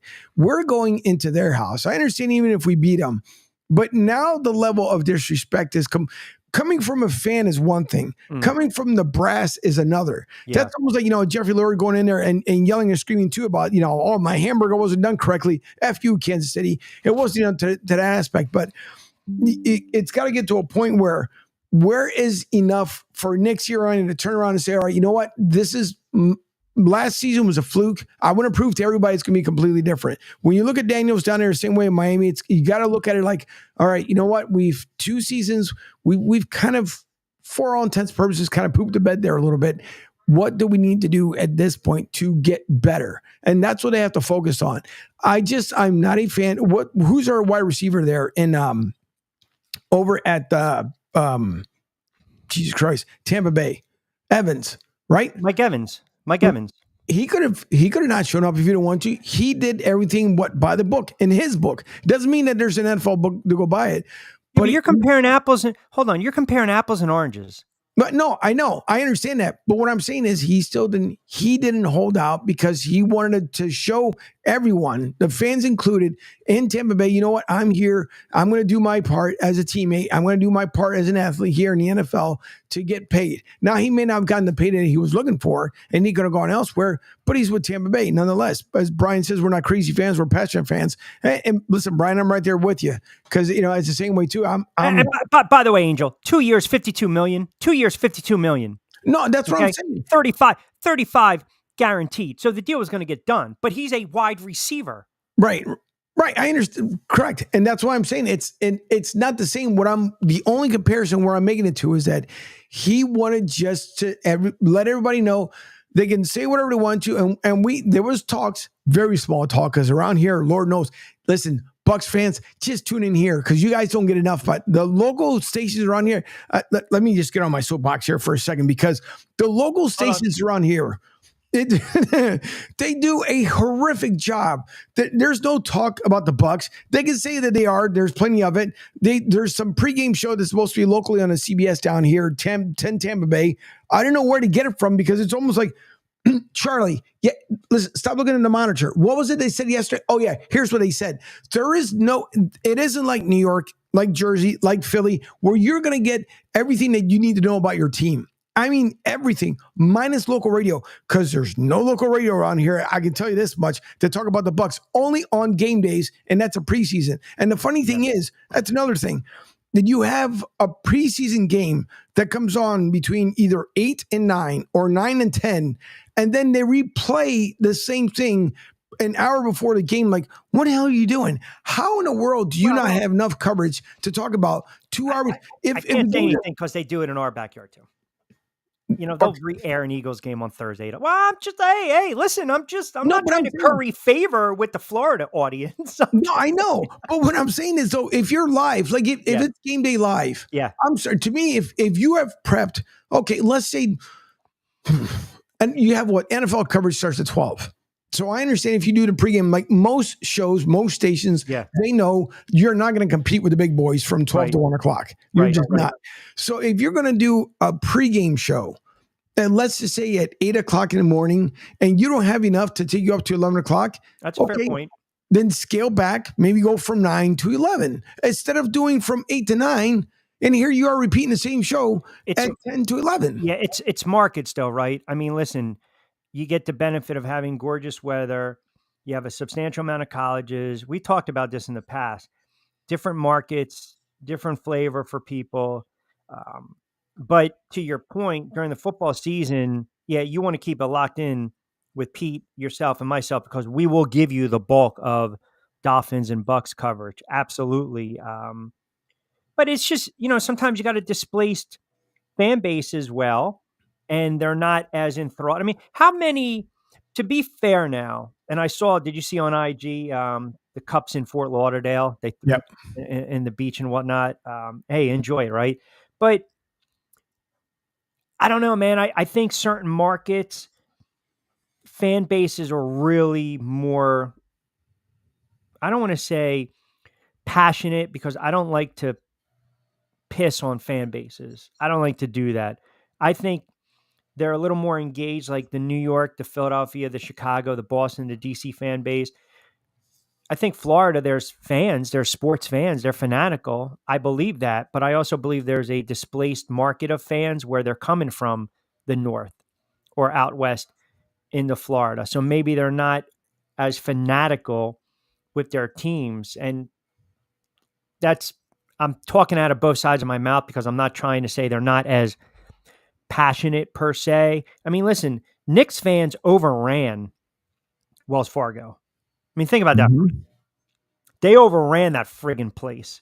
Now, I would love for them to overrun that friggin' sewer of the Link, but that's never going to happen. Never. Friggin' House of Horrors of the Vet, where God knows how many times I was able to walk out of there alive, but that's besides the point. That's 700 level. Yeah, right? Yeah, exactly. But no, to your point, I know what you're saying. I think coverage lacks sometimes, but that's why we're here, because now all of a sudden we can give you the ins and O's, the X's and O's, and we can break it down, especially during the football season, leading up to the football season, because that is what we do right here on Sports Radio 102.9 FM, The Game. By the way, powered by Eye on Tampa Bay. 17 past 1 o'clock hour. We'll take up to 2 o'clock straight up. Tuesday edition, Middays with Q. Rich Quinones here. Angel Martinez. How does marriage life feel? It's about a week or two in the books, as we like to say. Anything changed? No, nothing changes other than, and I was one of those guys when you watch the Hallmark movies and stuff, and we're like, no. Well, if you ever watch one of those chick flicks or something else where they always say like, I can't believe I love this person more. Now, stepping that aside, I will say that's probably the only thing that's actually changed is that I love her even more after getting married. And I didn't even know that that's an actual possible thing, only because it's, to us, other than it being just a piece of paper and solidifying what we wanted to do anyways, basically since year one, it's been fun. The wedding itself, because we enjoyed it so much, it was a beach themed wedding, and towards the end, people were saying like, "Oh, this is Debbie and Angel. This is their life. It's paradise. It's the beach. It's the cocktails. Even though we don't drink, but it was just that's what it is when you're down here in Florida." So for me, with my wife now, which is even great to say, I've been saying for the longest that it is my Super Bowl ring that I've been waiting for the longest, other than the Eagles one that I do have, but it's the one that I've been waiting for, because when you're with someone that is there from the time the day begins, middays throughout the evening time, and you go to bed with that person and they make you feel so important and you tend to forget other things, it's the best thing in the world, honest to God. And it sounds maybe cheesy, maybe some people tune out from it, but I don't think about the age. I don't think about any of that stuff. All I think about is the person that I'm with that makes me beyond happy and that I can love wholeheartedly. And when we walk around places, it's great to see that we still get the looks like, what are you two doing here? Like, you two don't belong here. We belong everywhere. It's because we're just enjoying life, and the back half of our lives, which are here, is going to be even more special because I get to share with her, and she's been here when I started the company from day one. It's because of her. So it added more to what has become probably even though, yes, we heard the word legacy earlier today, but it adds to a human part of the legacy that you wanted. The front part of your life may have been that great, but in the back half, God said, "Don't worry about it. I got you." Can we get a breaking news alert? Oh, hold on. Wait, I got to find it. This is very important. This is major breaking news right now. Oh, boy. All right. You should write for Hallmark.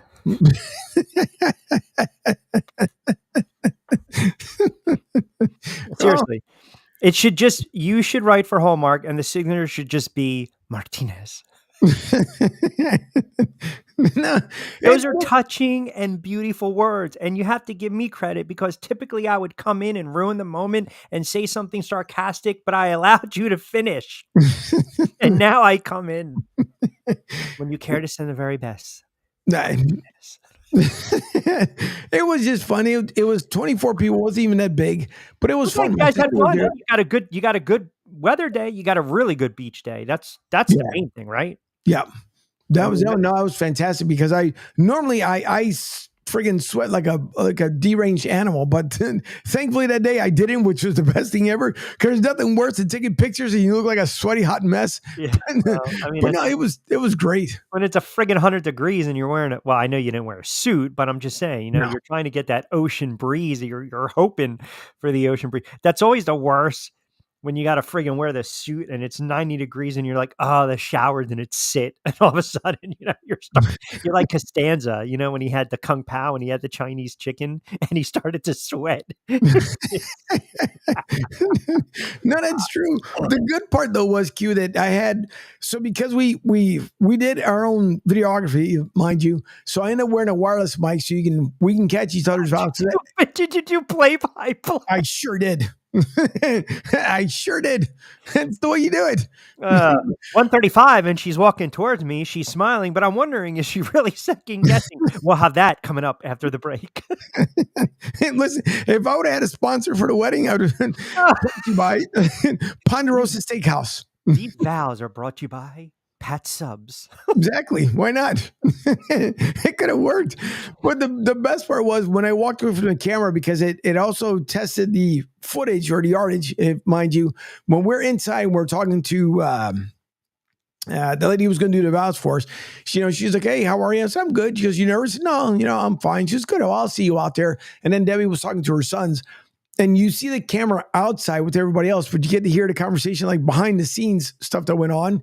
But I wanted to bring it because I want to make sure, as I said to Debbie, as the years go by and you tend to forget, you can always go back and relive that memory, even if you forget. It's like my daughters. My daughters were born. It was just like yesterday. I remember how they came out, which side he faced me, the whole 9 yards. That would have been, well, it wouldn't have been funny, but it would have been funny if like all of a sudden you're like, you're tapped in and she's just like, yeah, I got to be honest. I'm not, I'm really feeling this guy. I mean, I say it like, being a ball. Right. I mean, can you imagine if they started to do that? There's going to be a time in this world where not only are the chips implemented in us, but like we will be mic'd up for everything. Or like they can read our thoughts. Can you imagine now? We've got a chip in the friggin' noggin, and all of a sudden you're standing up there, or the girl's standing up there, or whatever. Like this chip will read our thought. You're sitting there in the friggin' corporate meeting, you're thinking to yourself, how in the world did this jack off get this job? And all of a sudden, like on a screen, it says, Q's thoughts. How in the world does this jack off get this job? Can you imagine oh my God. It's like that Mel Gibson movie, What Women Want. Remember when he fell in the shower and got electrocuted and he read their mind? Yep. Would that not be hilarious? It would be. I think it'd be great. I said, I don't know about that, man. Well, I said to Debbie, I said, she, of course, it was killed the minute a thought came out of my mouth. I said, what if I just go around and just start asking people, hey, I know you're not part of this wedding, but what do you want to say to the bride and groom? Just for the heck of it, just to be fun. She was like, no, you're not doing it. I'm like, oh, okay, all right. But, it was a funny thought. But think about it. What if you went to, if you knew there was a wedding that was coming up, now someone's going to use it and take it and run away with it. But what if you went to a wedding somewhere and obviously people don't know who the bride and groom is, but just for the, for the fun of it, you go back, you look at the memories, like, who the hell are these people? Like, I just pick some, like 15 random people. Here's their thoughts. And you get a correspondent. You get the man on the street. Exactly. You get the man on the street. Yeah, absolutely. I mean, I'm telling you, when we get to that point where we will have monitors like the Jetsons and our thoughts are going to be, I'm telling you, they were ahead of their time. Our thoughts are going to be literally for everyone to see. It's going to be so humiliating, so embarrassing, so humbling. It's going to cause uproar. It's going to cause riots. It's going to cause chaos. Imagine you're sitting there, first date, and behind you on a big screen, your thoughts. And everyone in the restaurant, is reading these thoughts, Oh, But now, what makes it more interesting, would the date also be able to read the thoughts, or just everybody else around her? Oh no, I think we will live in a world now down the road. We might be long gone, but there will be a time where we won't even really have to say anything. Like, our thoughts are going to be read. And if you have a monitor, that's even worse. Imagine the president in 2070, before he speaks, his thoughts already gone. People already crowded. Boom. Let me get a word in. Exactly. Running for the hills. Oh my God. That would make it. Okay. See, now I'm intrigued, because it would make it interesting. No, really think about it, because like they have I don't even know if they do speed dates anymore. I don't know if that's a thing. I know it was a thing for a while where you had, I think, like 2 minutes, and then they would blow the whistle, you move on to the next table. I'm sure they do that. So you couldn't just imagine now you got a whole thing going here. Mm-hmm. Just think about like 5 people, right? And you don't have to call them judges. They're going to listen to your random thoughts, but you have 5 people, 5 monitors. And now you have to score these folks like, okay, here's Tom going to Kathy. They're going to talk. All right, let's read his thoughts. Oh boy. And then you put in the input. Now they go back and they tell the people, okay, based upon the person that you had the conversation with, who do you think you most connect? And so, Kathy says, oh, I think I really connected with Frank. Frank turns around and goes, I think I really connected with Sue. In the meantime, the 5 panel says, let's go back for a second. Let's think about what you really said about her when you were sitting there. Imagine that. That's a game show in 2070. I'm not looking. Hey, if we're around, at that moment, I probably won't be remembering a lot of stuff, but I'm just saying, that's a lot of food for thought. All right, little baseball, little NBA coming back on the other side, midway through hour number 2. Keep it locked in. It's about 1:30, not 1:30-ish. It is 1:28 on the East Coast on a Tuesday edition of Middays with Q. Rich Quinones here, Angel Martinez behind the glass. Of course, we are coming at you on Sports Radio 102.9 FM, The Game, Southwest Florida's newest game in town, powered by ION TB, our newest partnership. And as I mentioned, give them a follow. Keeping an eye on Tampa Bay breaking news, along with photos, videos, FA licensed drone pilot, notary as well. Check them out online, iontb.com. Half an hour to play with. We'll take you up to 2 right after this. Adopt US Kids presents What to Expect When You're Expecting. A teenager. Learning the lingo. Today I'm going to help parents translate teen slang. Now, when a teen says something is on fleek, it's exactly like saying, that's rad. It simply means that something is awesome or cool. Another one is totes. It's exactly like saying, totally, just shorter. As in, I totes love going to the mall with Becca. Another word you might hear is jelly. Jelly is a shorter, better way to say jealous. As in, Chloe, I am like so jelly of your unicorn phone case. You don't have to speak teen to be a perfect parent. Thousands of teens in foster care will think you're, rad just the same. To learn more, visit adoptuskids.org. A public service announcement brought to you by the U.S. Department of Health and Human Services, Adopt U.S. Kids, and the Ad Council. This is the story of a very special woman. In a matter of seconds, she turned herself into a great mathematician or an entrepreneur. Her knowledge was limitless and still is.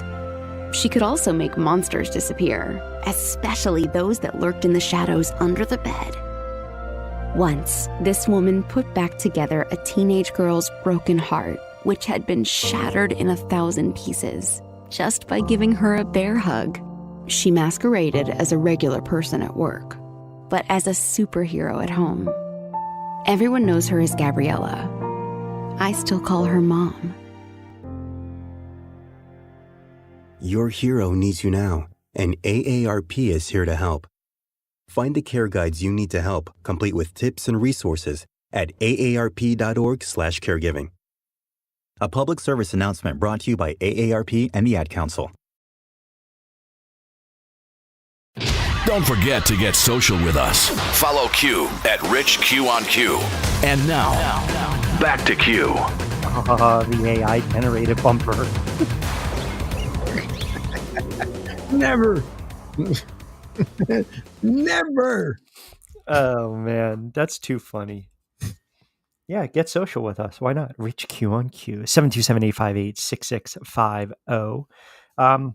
What'd you think of the Lakers hiring JJ Redick, who, by the way, already came out and said no more podcast? Which is beyond silly. Why? I don't understand why you have to stop that when you're going to have you. How much better could you possibly end up having it while doing things on the fly? But I mean, you're getting a guy non-experienced. We all know this. Never played, a game or never coached. Never coached. As he talked about with Dan Hurley, that he said, he wasn't ever upset because Dan Hurley is a two-time NCAA, head coach champion. And I forgot what he said. He was like the two-time whiff champion or something like that when he was younger. But this is what the Lakers wanted to go with in the very beginning. He also stated that LeBron James had nothing to do with the hire. Mm-hmm. Believe that if you want to. That's what, according to what he says. But am I also sold that LeBron is sold that JJ is the head coach, or are we going to see an exit? Because it's still to me, there's a partial red flag of why he was in Cleveland during the playoffs.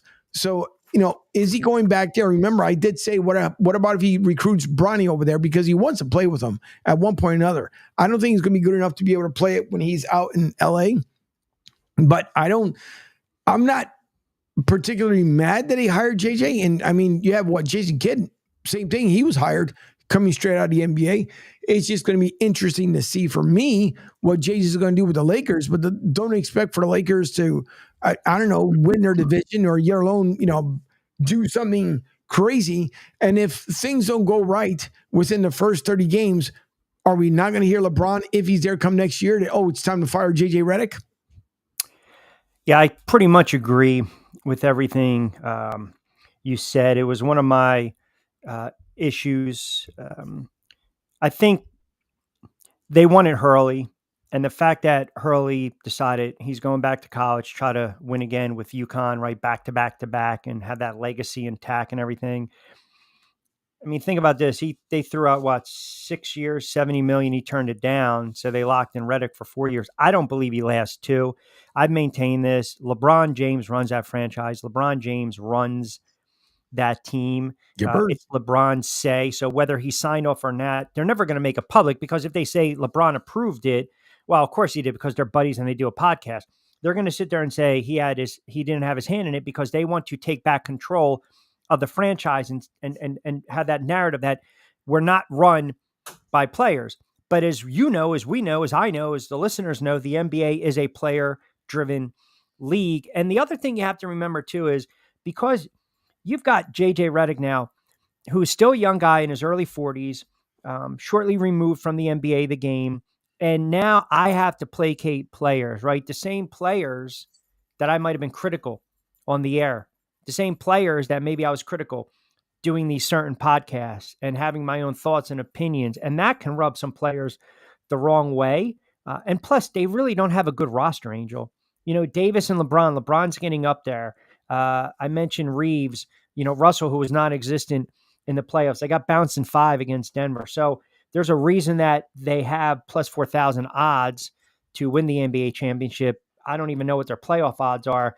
They're in a very hard division. They're in a very hard conference. And you just get the sense when they're 10 games under 500, 50-something odd games into the season, and LeBron maybe is making a comment, you're going to have to ask JJ that.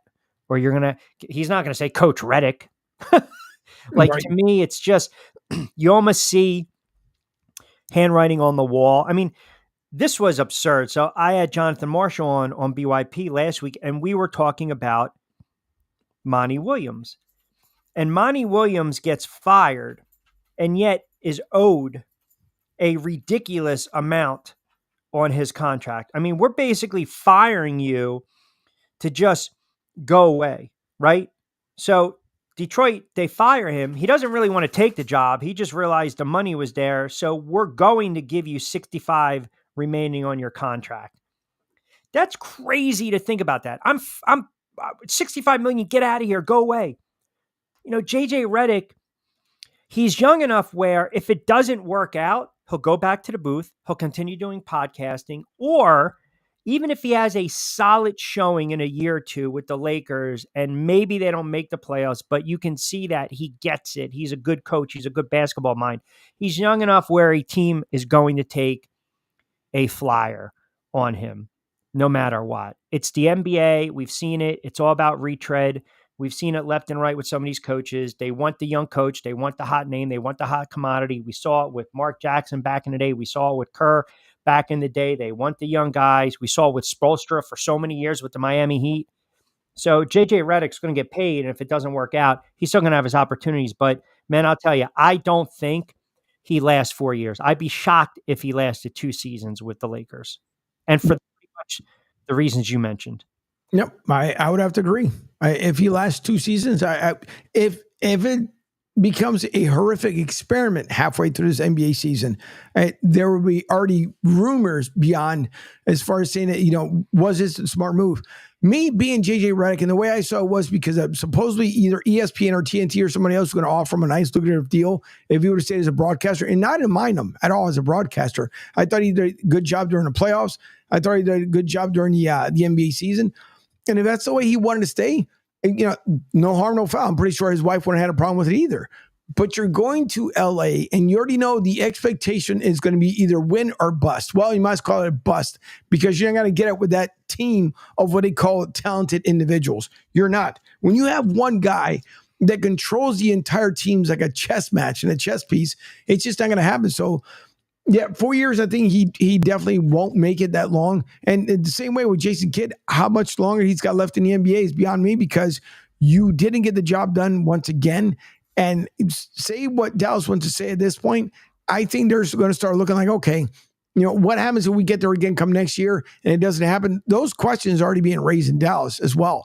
But I would be surprised if he makes it 3 entire seasons with LA. Yeah, I mean, that's asking a lot. In the NBA, you can turn around. You need several pieces. You need that 1-2 punch.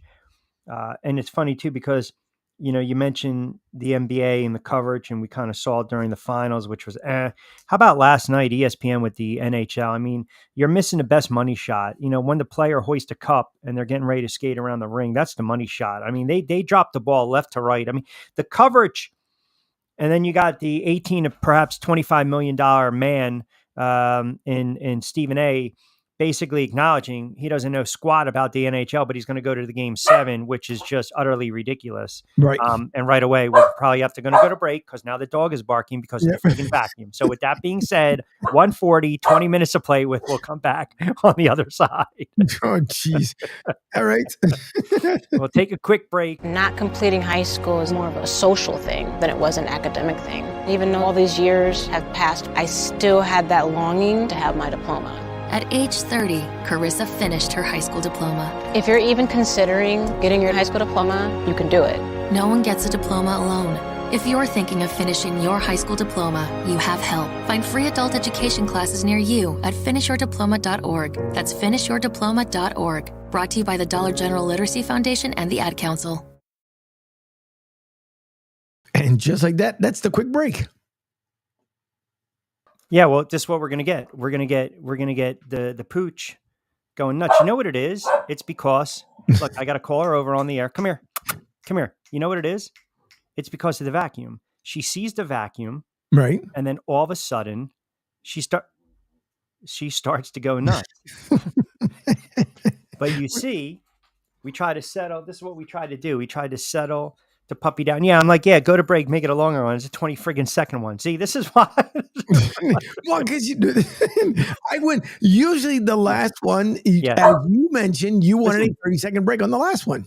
Listen, I'm telling you right now, I'm going to have to grab a toy. So you're going to have to fill 30 seconds for me. This is what I'm asking. This is what a producer and a CEO does. So give me your thoughts on the Lakers. I'm grabbing a toy. This is what we do here on Sports Radio 102.9 FM, The Game. We adjust. We ad lib. We do.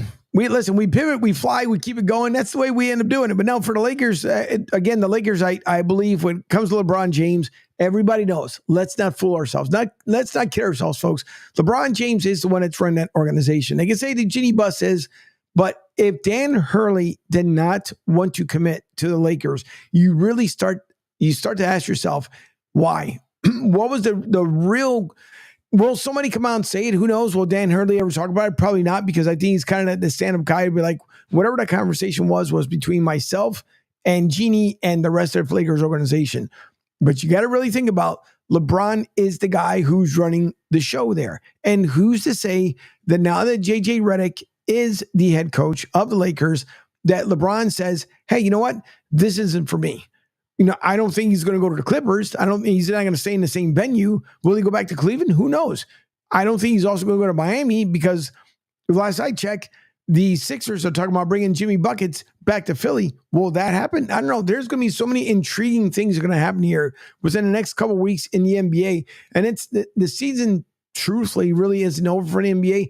It is as far as crowning the champion, but the Summer League is only, 8-9 days away from that kicking off. And then you guys know that runs through the entire summer. And then we don't hear from the NBA for about 3 weeks, and then we're back. So there's still a lot that's going to be, unfolded to see what's going to happen. The Sixers got a lot of holes to fill, and they got to figure out what's going to be next. Nick Nurse, good first season. We still came up short. Did I expect them to go to the NBA championship in the first year? No. So there's going to be so many stories to tell coming up here. And again, with the Summer League, as much as I know, Rich, with the Summer League being vastly and fastly approaching, this is when now the rumor mills, the Wojs of the world, all of these things are going to come flying out, because now you can't talk about it. It's the off season. So there's going to be a lot of teams that figure out the holes they got to fill. But for to head back to the Lakers, for the life of me, LeBron may stay there. I think there is something in the works that is happening that has not been dropped by someone, unless someone gets wind and they share it out on social media. Meaning, if LeBron is working a deal outside of LA, even though he's contracted by and obligated by the Lakers for next season and this season. But I got a funny feeling after a whole JJ Redick hire, and again, JJ saying that LeBron had nothing to do with it. I think knowing LeBron in the way he's done stuff in the past. Now, I don't know if he wants to go to play with Cleveland because of Atkinson. I have not a clue. He's been down that road before. Obviously played assistant coach for many years, but does he feel like, okay, if I can get Bronny in with Cleveland and I can play with my son, because that's the ultimate goal that I want to do, I'm going back to Cleveland, finish up my career where I started, and then, off into the sunset. So, interesting theory. I'm all for the conspiracy theory. So are you insinuating that okay, what if, I don't believe LeBron James is coming to Philadelphia, okay? No. I don't, but I did see a report by NBC Sports' Kurt Hillen that reported that the Sixers have been mentioned as a destination for Bronny James, because their thinking is if we draft Bronny James, then that might convince LeBron James to sign with the team in free agency. No, don't want it. Well, I had Jonathan Marshall on, and I asked him, would you basically, he said franchises won't just waste a pick to waste a pick. But yet, for some reason, I could see the Sixers doing that. I could too. I don't want, listen, Bronny, he's been told that he is not NBA ready yet to stay another season in college. Who was our guy, our New Orleans Pelican, was with Duke. Good Lord, why am I drawing a brain fart? And then with Duke. Who are you talking about? Zion? Yeah. Zion Williamson. Yep. Coach K told him to hang around for one more year. He didn't want to. He wanted to go out there. And then you turn around and basically put your nose up to the city of New Orleans saying, I didn't want to be here in the first place. Okay. So you could avoid that whole catastrophe by staying another year, as Coach K told you to do, to get better, to hone in on your skills. But no, you wanted to chase the money. You knew that number one was going to be on the back of your jersey because you're going to be the first pick in the NBA draft lottery. And you also knew you were going to New Orleans. But you had an issue with it after being picked by the New Orleans Pelicans. I mean, you're not friggin' the Mannings that you decided, Chargers pick you up and you wanted to go play for the Giants and you grant your wish. It wasn't going to happen that way. For me, no offense to Bronny James, and believe me, who the hell am I? I'm nobody. I never played a day in the NBA, but at the same time, too, don't waste a pick on something that you need for Nick Nurse. He knows what he needs. Bronny James is not the answer for the Sixers if they wanted to go that route. Well, again, though, but that's you use Bronny, right, as leverage. Do you not? You do, but again, I'm sorry, because then what are you gonna do? You're gonna come to Philly and now you want everybody out because it's not what you wanted. Nick Nurse is not your head coach. The fans are not the people that you really want to connect with. Even though Philly fans have never disrespected LeBron James while he's been coming to Philly, if anything, they've loved him when he's been there. But then you come there and you want to ruffle the Philly fan base.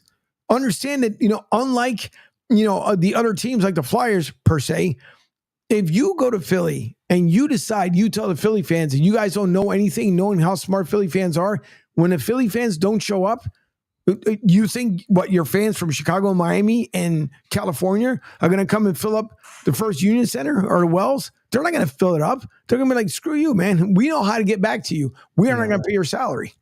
Yeah. Listen, it's the NBA though, right? I mean, if they believe that James, along with Maxey and Embiid, is the ticket and they got to draft his kid to lure him, I don't believe you run a franchise like that. But again, I also think, once you get out of the top 40 in the draft, you're starting to look at guys as, quote, projects, right? So I can draft Angel Martinez at 45 and I can develop him. I mean, he's got potential. I can develop him. So maybe they do that, right? And a lot of people have already seen Jonathan Weisserman had Bronny going to the Lakers with the number 55 pick. But again, think about it. If you're a team that you think you can lure LeBron and you draft his kid, LeBron wants to play with his kid. But here's the one thing. He's got zero control over this. This is the one thing in LeBron James's career he's got zero control of. Unless there's a major tampering, as you mentioned, something behind the scenes going on. He's got no leverage, zero control. He can't wish this to happen. He can't make it to happen. He's got to sit back and see what a team decides to do. Teams in the NBA, they're not going to sit there and say, yeah, we'll give you a mulligan. You can go and have your son play. It doesn't work like that, right? How many times have we seen teams jump other teams to take their draft picks? There can be a team right now saying to themselves, hey, man, if we draft him, we have the leverage right now. But this idea that he's going to fall right at 55 because other teams are going to step back and curtail and placate to LeBron James is absolutely asinine and ludicrous. You don't run teams like that unless you think this kid's going to be a player, potential, a project you can work on. Like I said, after 40, then someone's going to take a flyer on him. And if you have a team that has equity right in the first and then in the second round. Like, think about this for a minute. The Sixers are slated to draft at 16, the Boston Celtics at 30. In the second, that's the first round. In the second round, you've got Toronto, Utah, Milwaukee, Portland, San Antonio, Indiana, Minnesota, the Knicks at 38 because of all these trades. The Sixers are slated at 41, and then the Los Angeles Lakers sit again at 55. So, your guess is as good as mine. And remember, the Sixers and the Suns were forced to forfeit a second round pick because they had the violating the rules when it came to free agency discussions. But be that as it may, who's to say Toronto, Utah, Milwaukee, Portland, San Antonio, Indiana, Minnesota, the Knicks, Memphis, Portland, who's to say they don't draft this kid? Who's to say the Knicks don't? Because in the Knicks' eyes, they're saying LeBron's always wanted to play in Madison Square Garden. He's always wanted to play with the Knicks. He's always wanted to play in New York. Who's to say that the Knicks don't draft his kid and use that carrot and they dangle that over him, right? So, all right, 150, last time out, and then we'll wrap it up. We're getting a little baseball. I got some plays. I got some picks. We'll get into that. And we fed the dog in 30 seconds. Knock on wood, seems to have calmed down little Kiki. So 10 minutes to play with. We'll take you up to 2 o'clock straight up. Don't forget Tuesday edition of Middays with Q, along with all of our shows. Pete Sheppard, Angel Martinez, Pete Sheppard Show, Martinez Company, Middays with Q right here on Sports Radio 102.9 FM. The Game, Southwest Florida's newest game in town. We are powered by Eye on Tampa Bay. Quick timeout. We'll come back on the other side.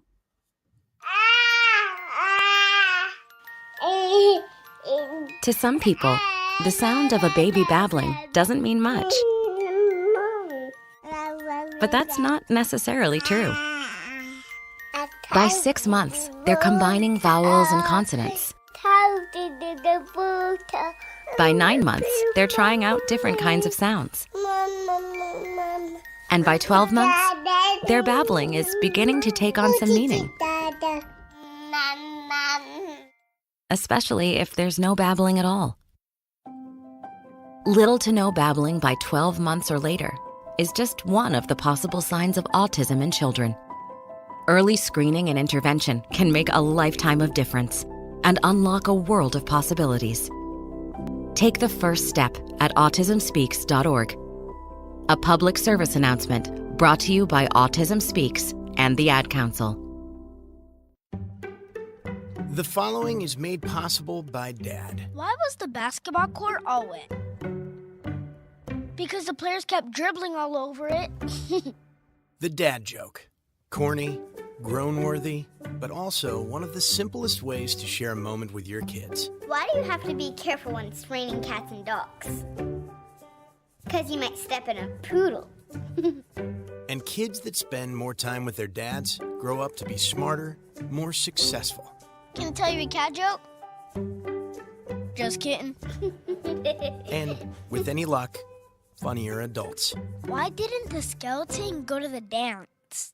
Because he didn't have any body to go with. Dad jokes rule. So take a moment to make a moment and give your kid a laugh. It's as easy as going to fatherhood.gov. Brought to you by the U.S. Department of Health and Human Services and the Ad Council. That's really funny. Welcome back to Middays with Q. Here's Q.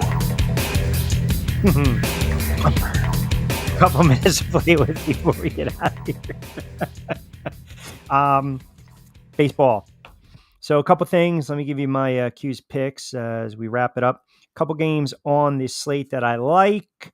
By the way, Bryce Harper and Ohtani right now. Harper's plus 190 to win the NL MVP. Ohtani is at minus 120. Phillies, they had that ridiculous triple play last night. They've been absolutely on a roll. Suarez on the hill tonight. I like them. Minus 135. I'll lay the 135 to win back 100. They've been playing well, so I like them tonight against the Tigers. You got the O's over Cleveland. I kind of went back and forth, but I'm actually going to go with Cleveland in this one because of the pitching matchups. Allen, plus 130, has won his last 2 starts, so I'm going to take Cleveland over a very good Baltimore team. And then the last play, I was kind of going back and forth, but I do like Toronto. Again, it's all about pitching matchups to me over Boston. Before we all went on the break, we went really well. We were 9-3 over a week plus of the baseball pick. So pretty happy with that. Hopefully you guys put a little coin in the pocket. It's amazing what's going on in the AL East between the Yankees and Baltimore. And then, as I mentioned, the aforementioned Philadelphia Phillies. Harper already 19 home runs. He's batting .303. He's probably going to club 38-40. It's crazy to think that this is his, I had to pull it up, Angel, because, sometimes you look at a player's career and you're like, all right, well, this guy's been around for, X amount of years. I almost had to do a double take when I brought up Bryce Harper. Bryce Harper, this is his 1, 2, 3, 4, 5. This is his 6th season already with the Philadelphia Phillies. And he played 7 with the Nationals. Think about that. He's been in the league for 13 years in the majors. I mean, you look at the numbers. Last year, again, only 126 games, batted .293, struck out a lot, We know he's going to strike out because he's a home run hitter. But he had 21 home runs, 72 ribbies. He's already got 19 home runs, 56 ribbies, and he's batting .303. He's on his way. Probably him and Ohtani are going to be neck and neck when it comes to a MVP race. More than likely. Yeah. 6 seasons already with Philly. Yippers. Goes fast. It does. It goes by really quick. Yeah, I hope he's, another one that I know he's been chasing that ring. Just like, obviously we wanted to go back since 2008, be able to win it again. But I hope he's able to get it. But I just like how people wanted to wish him off. I'm like, not every season are you going to be, especially in baseball, are you going to have, bang out season after bang out season. Correct. I mean, Ohtani right now, he's young. Who's say what happens if he decides, you know what, I'm just going to hit. I'm not going to freaking pitch anymore. I'm just going to be the DH forever. Yep. Yeah, that's a good point. I mean, he's listen, Harper's a Hall of Famer. Ohtani's already a Hall of Famer. We know that. Judge, who's having another monster season for the Yankees, Hall of Famer.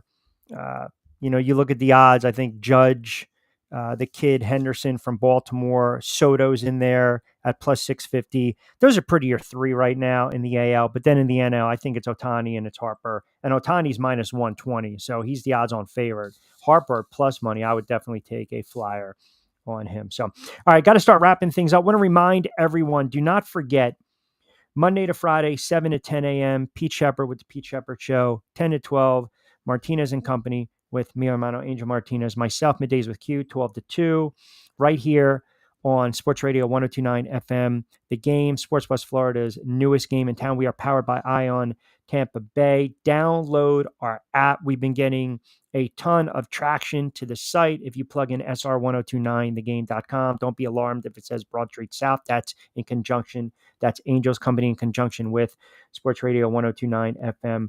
The Game.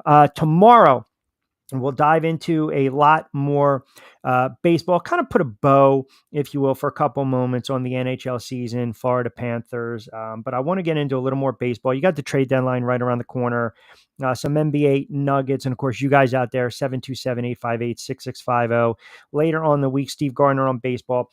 Brandon Bell, who played with Cincinnati, outstanding linebacker from Penn State. We're hoping to get him on Friday's show. But as always, as I mentioned, do not forget, keep the guys locked in, keep us all locked in. Appreciate Lloyd Vance jumping on board. You can follow him on X at Lloyd Vance, and always follow all of us on social media, whether it's X, Facebook, IG. Keep it rolling, keep it coming in. We love the comments, we love the engagement, we love the fact that you guys are keeping us pretty much locked in for 7+ hours of live programming.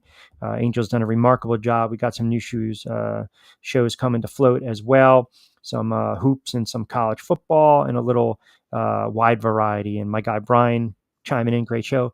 Appreciate you, Brian. Thank you so much for always tuning in. And he's been a very, very strong, loyal listener of what I've been doing in Jersey for a long time. So I appreciate that as well.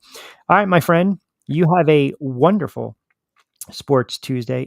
Excellent job filling in for 35 seconds. I need you, brother. I need you to jump in like that. You're a man that wears many hats. Maybe I just got to move the vacuum out of this room. It could be a possibility. It'll definitely be a possibility. All right. As we approach 2:00, you get the legal, and then you'll hear all the shows on demand. As I mentioned, tomorrow, Pete Sheppard, 7 to 10, Martinez and Company with Angel Martinez, 10 to 12, myself, Middays with Q, 12 to 2, right here on Sports Radio 102.9 FM, Southwest Florida's newest game in town. We are powered by Ion Tampa Bay. Check out the YouTube channel, Broad Street South, Rich Q and Q. Everyone have a wonderful Sports Tuesday. As always, be safe, be sound. We will talk to you mañana. Hasta luego, buen día.